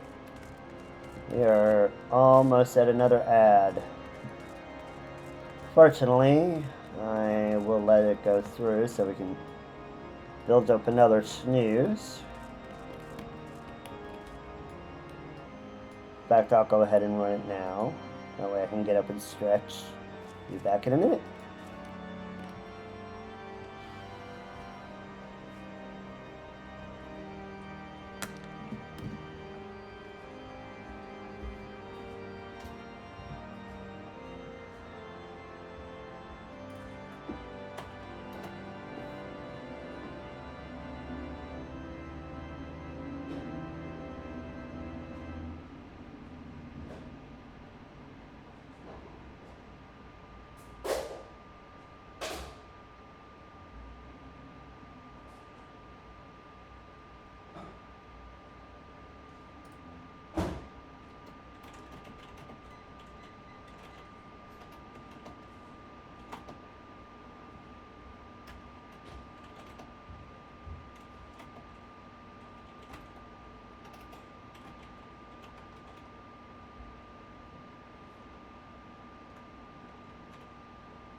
we are back. Let's talk to Lord Gilliamore. Zelda, is there aught you would ask of me? Pray speak plainly. I'm a man of action and need no honeyed words. On the trail of a band of thieving heretics, you say? By the fury! But you do seem destined to cross paths with those villains. I must confess then, 'tis a sad truth, the wild's whereabouts have indeed grown thick with their number. They strike swiftly without warning, and are canny enough to evade our most able trackers. But 'tis not merely their newfound organization that confounds us. The heretics themselves seem somehow changed. I know not what manner of influence this Iceheart wields. The men we face seem utterly lost in the grip of righteous fervor. 'Tis an unsettling and unnatural zeal. Perhaps you would care to question one of their recent victims. As fate would have it, your arrival came moments after a traitor was waylaid on the road. The patrol found the unfortunate fellow lying senseless in the snow and carried him to our infirmary. Assuming he has regained the use of his faculties, the merchant might recall some small detail that would aid you in your task. Okay. Let's see. Yep, he is outside.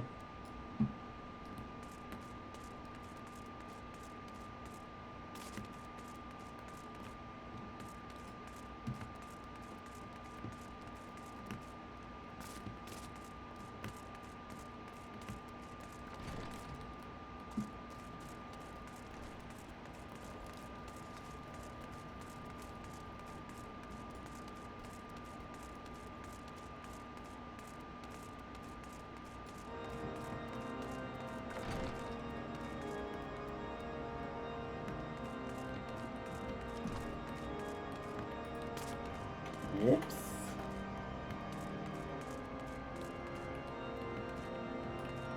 A mistreated merchant. Tell you what happened? Why yes, of course. I am recovered enough for that. Anything to help catch those cowardly blackhearts.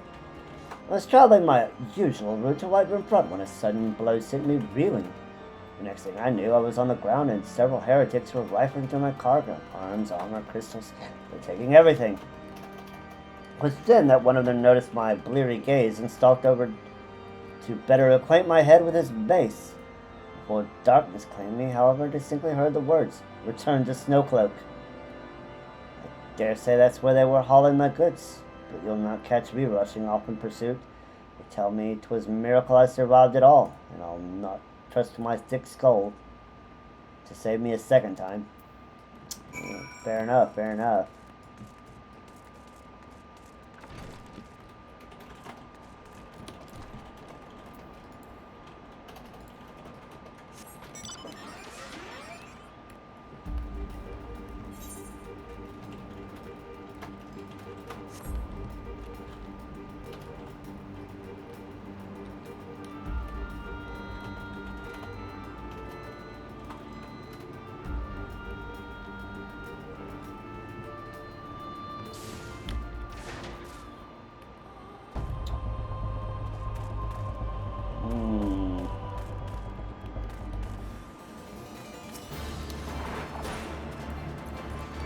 Loyal heretics. Take out the mage.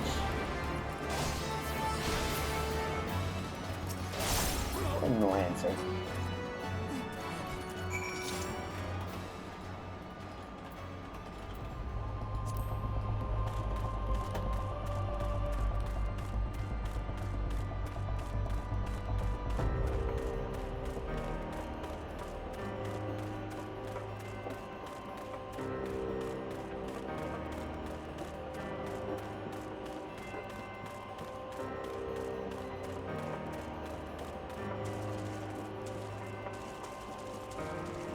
House during their nights.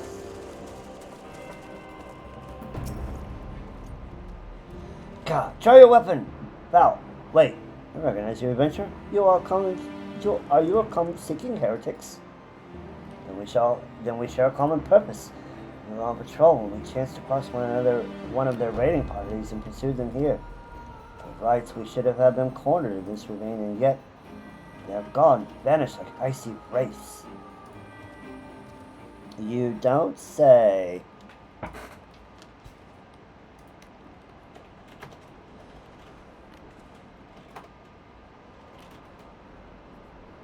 Who dis?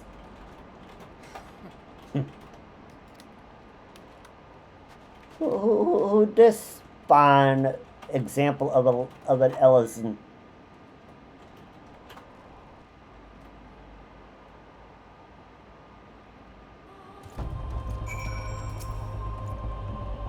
You glimpsed a woman atop the cliff. Could it be Iceheart herself come to sneer at our folly? Yeah. And to where did she disappear? The heretics must have discovered a passage through the frozen walls, in a tunnel that escaped our notice. We have not the men to risk further investigation. It would be best were we to return to Whitewood Front and lay our suspicions for Lord Gillimore. That's a good plan, actually.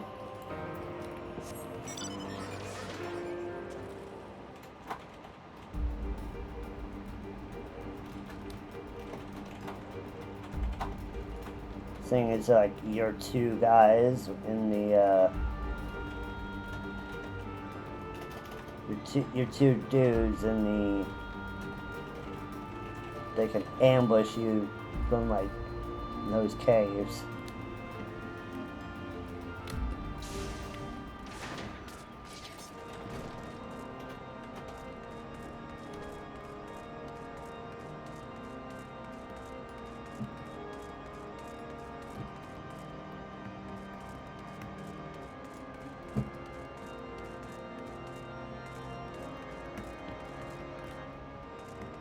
Lord Gillimore.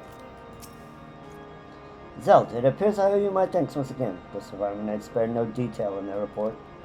The men you found out near Snowcloak were some of my finest, but they should be bested so handily. I fear I have woefully underestimated the threat these heretics pose. While I understand you might balk at the notion, I must ask that you put aside your mission and consider the stolen provisions lost to us for now. It would be ill-advised to blunder unprepared into what may well be the very lair of our enemy. Pray return to Dragonhead and inform Lord Horshawn of your discoveries. He will wish to plan contingencies of his own. As for Iceheart and her fanatics, the freezing heights of Snowcloak will not shield them from our justice for long. Are you sure about that?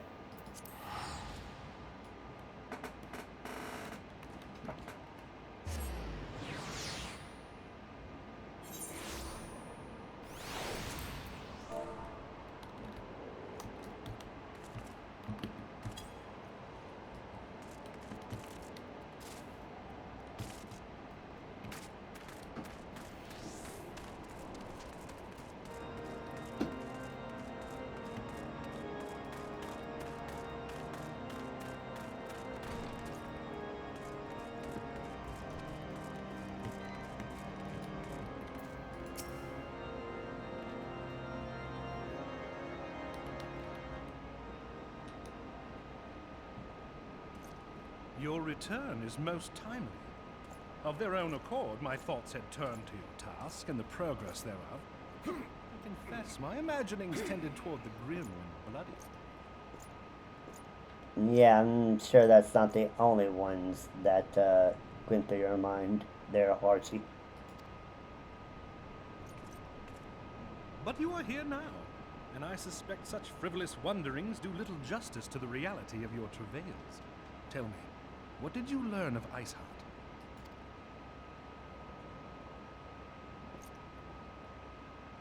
Indeed, and this transpired at Snowcloak? Of all the highlands, that towering wall has borne the worst of the region's brutal shift in climate. So inhospitable has Snowcloak become that we have still to survey the area in its entirety. Could its frozen heights conceal the heretics' hideaway? Mayhap a more robust reconnaissance effort is in order. Putting such considerations aside for the moment, we still know far too little of this Iceheart. That she is capable of commanding such a band of fanatics bespeaks natural authority, and no small measure of charisma. True, true.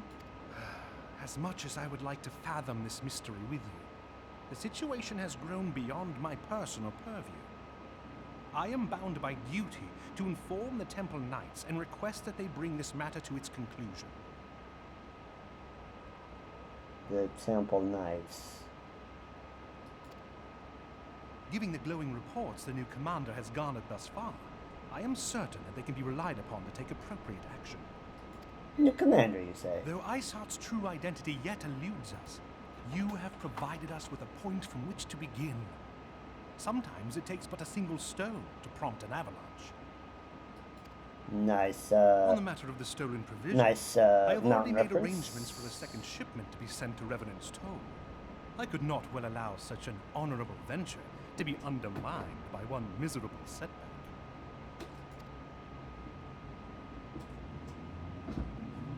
You're welcome, Harshy.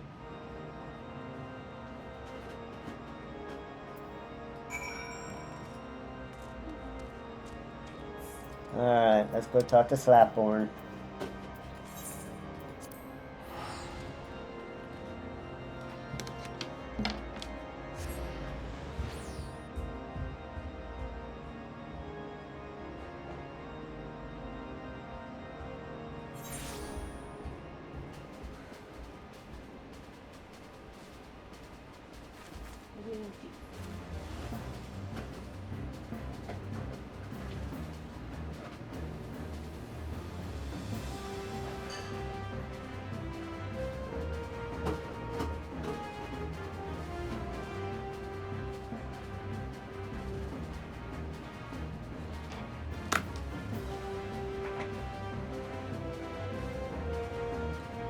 Alright. Slaffy baby. What's up, sir? Zelda, 'tis good to see you return to the town. How fared you within the frozen wastes of Carthus? How short times to send us a second shipment. We must send thanks to Lord Harshaphon for his continued generosity. Yet even as our town grows in prosperity, I fear I will attract ever greater numbers of those who would do us harm in the name of greed or power. All of us, Alphinaud's new recruits included, must remain vigilant against such threats. And we are going to take the silver. And brave new companions, the last quest of A Realm Reborn patch 2.3. While you were away in Curthus, preparations for the inaugural ceremony were all but completed. Although Tataru just yet seems somewhat flustered. I've taken enough of your time. Why don't you head into the Rising Stones and see if your frantic receptionist could do with a hand?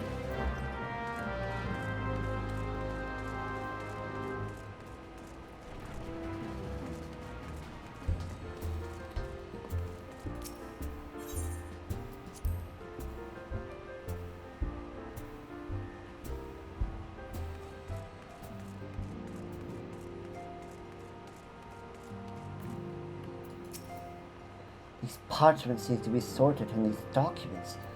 Why are they even here? Oh, I'm sorely tempted to file the lot in my waste paper basket.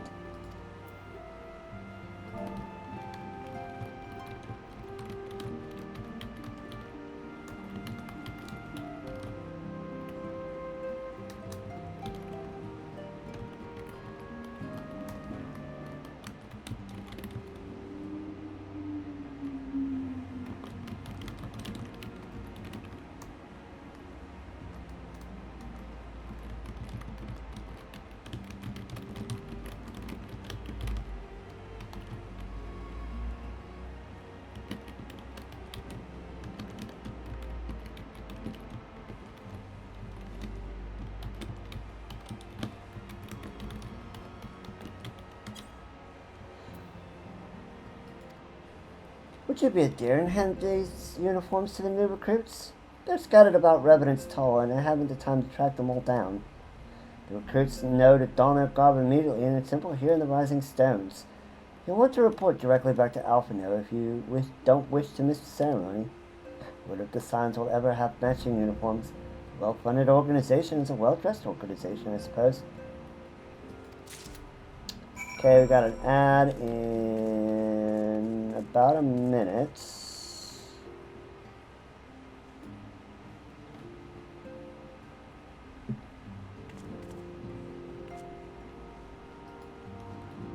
We'll go ahead and let it play. We're on the last quest anyway.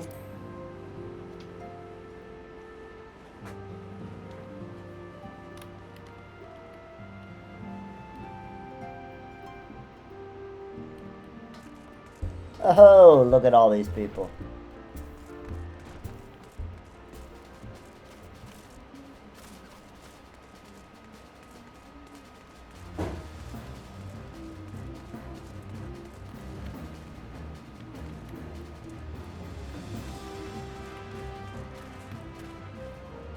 Oh, he's up there.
Alright, and we are back. Let's go ahead and start handing out all these uniforms and get this all done.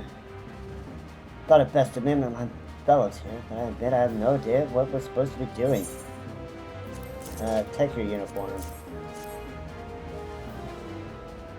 Ah, our new uniforms. I'm reminded of my introduction to the Wood Whalers.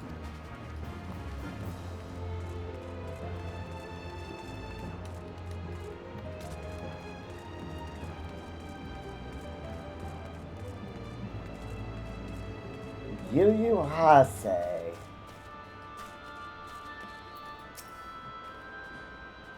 Those who believe this company will see no riches are short-sighted fools. The giving of oneself is an investment in the future. Thus did I sign my name to the cause.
Alright, so handed that out.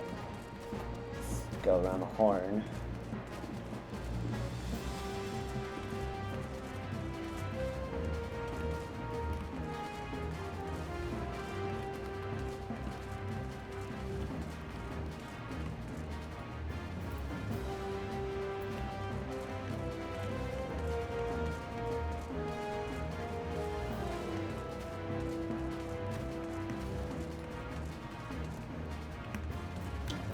Sup, Rio?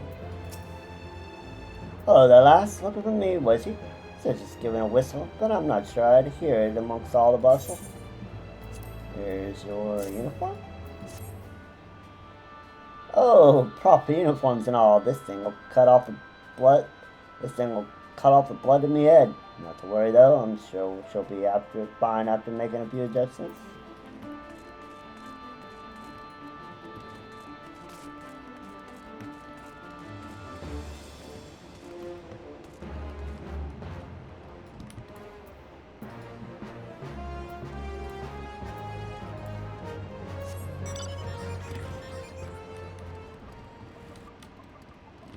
There's Elian. Isildur has at last retired from the adventurer's life. Though I shall miss his wisdom and irrepressible spirit, I'm excited to forge my own path forwards. Here's your uniform. Ah, yes, the uniform. Thank you. Truth be told, the thought of pledging myself to such a lofty organization is somewhat intimidating. You'll be fine.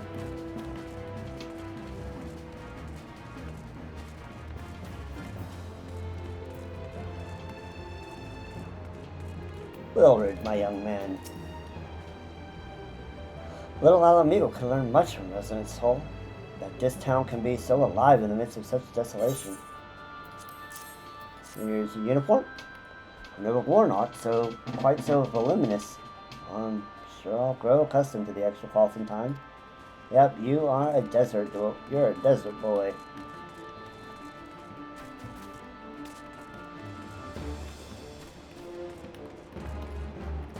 Ooh, a twin ARR recruit. Zelda Hime. Gods, I did not expect to meet you strolling about town. The tales of your primal battles are what inspired me to come to Revenant's Toll. Here's your uniform. 'Tis an honor to receive this uniform from your hands. I shall wear it with pride.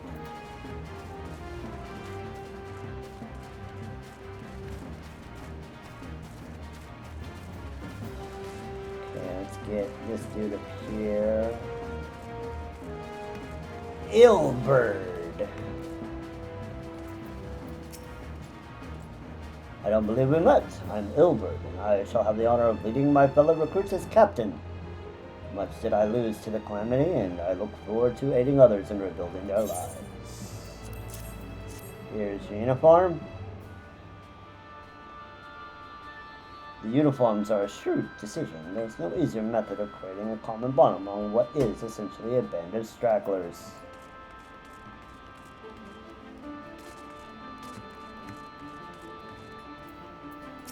And we got a dude from the Maelstrom.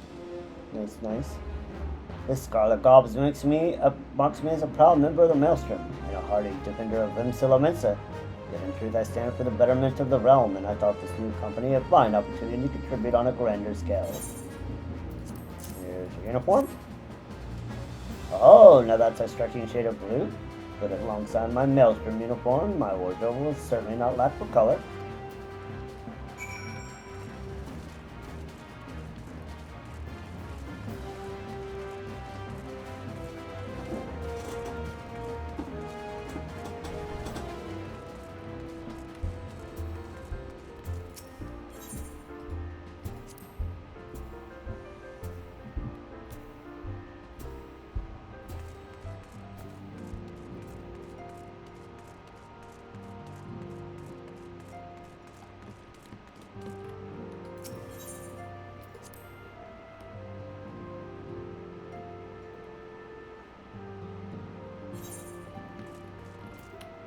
Alright, uniforms are distributed. Yes, Zelda? Ah, Tataru mentioned you when handing out the new uniforms. I assume you must now meet Don't assume you've now met the rest of the recruits. Some few answer the call to arms are put forth through the established grand companies and such. We're not yet an army, but there is much a small core of elite warriors can achieve. Did I mention I thought of a name for the company? It is my hope that it will soon be known across the breadth of Eorzea. The moment of truth draws near, Zelda. Once the last of the recruits have gathered, I shall make the official announcements.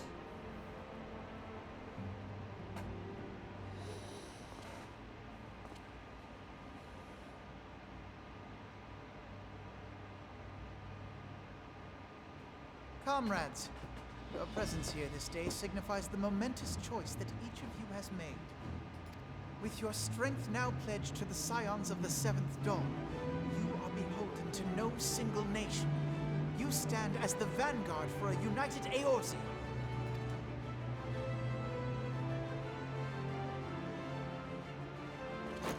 From this moment forth, I declare you Crystal Braves. Let us mend this fractured realm and face our enemies as one.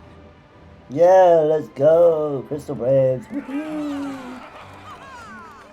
Whether it be the Beastmen and their primals, or the conflict in Carteneau, it is plain that the nations of Eorzea cannot solve the problems which plague the realm. Thus does it fall to some few heroic souls to succeed where they have failed. Come, take your place at the Scion's side as guardians of Eorzea, and together we shall fight for the freedom of all! Yeah, let's go. For the freedom of all!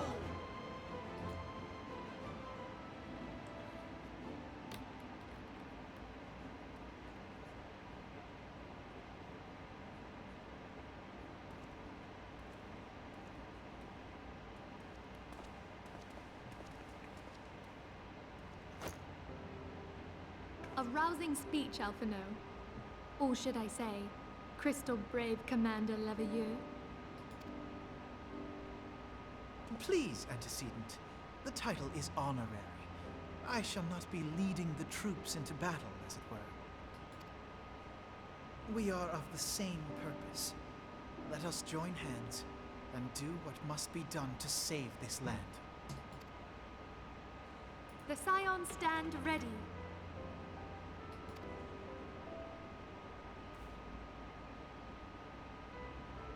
Indeed.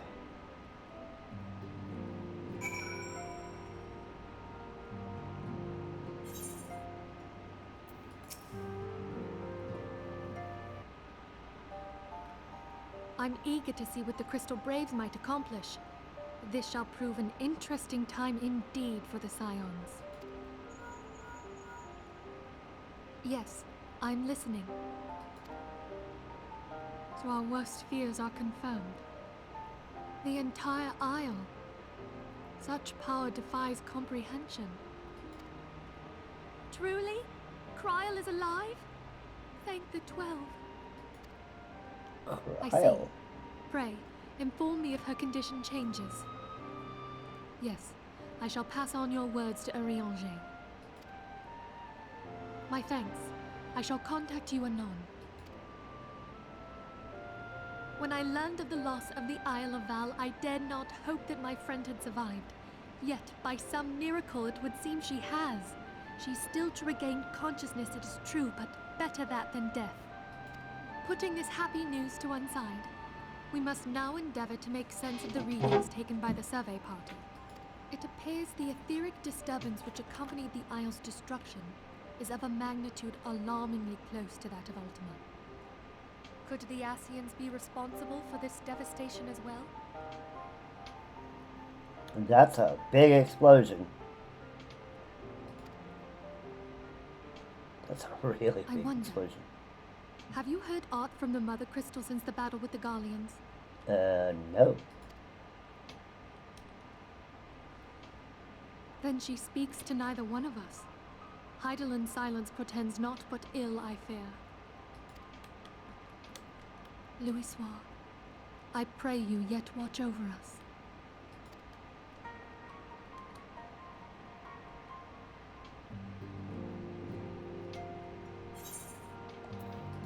And with that, we have reached the end. Well, not quite yet.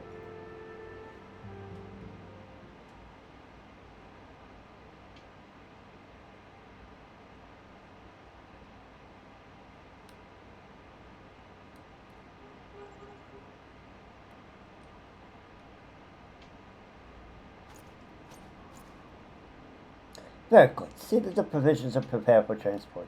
Let us hope that this shipment is spared the fate of the last.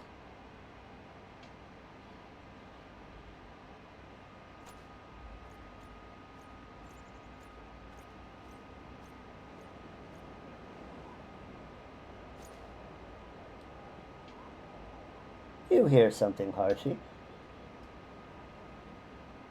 The winds are uncommon fierce this day.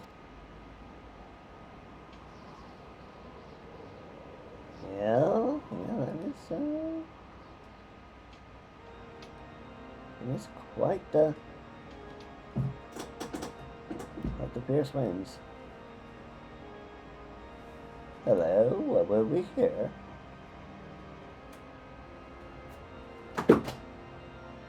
It's the Pope!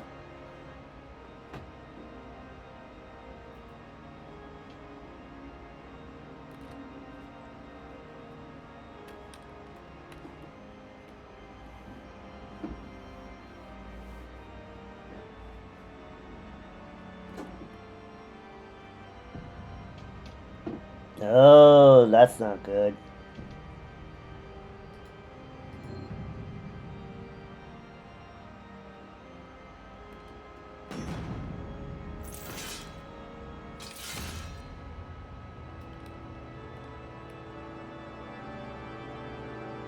That is not good at all.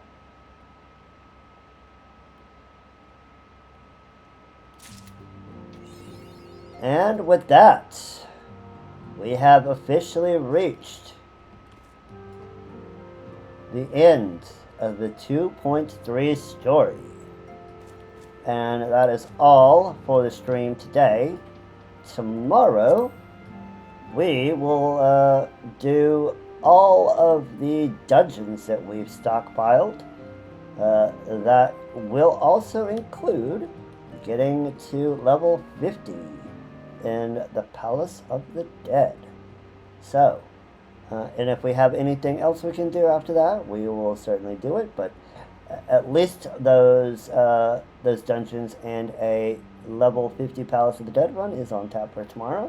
So if that's interesting to you, please return and join us at 2 p.m. Pacific time tomorrow. Otherwise, you all have a wonderful rest of your day and have a good one. Bye-bye now.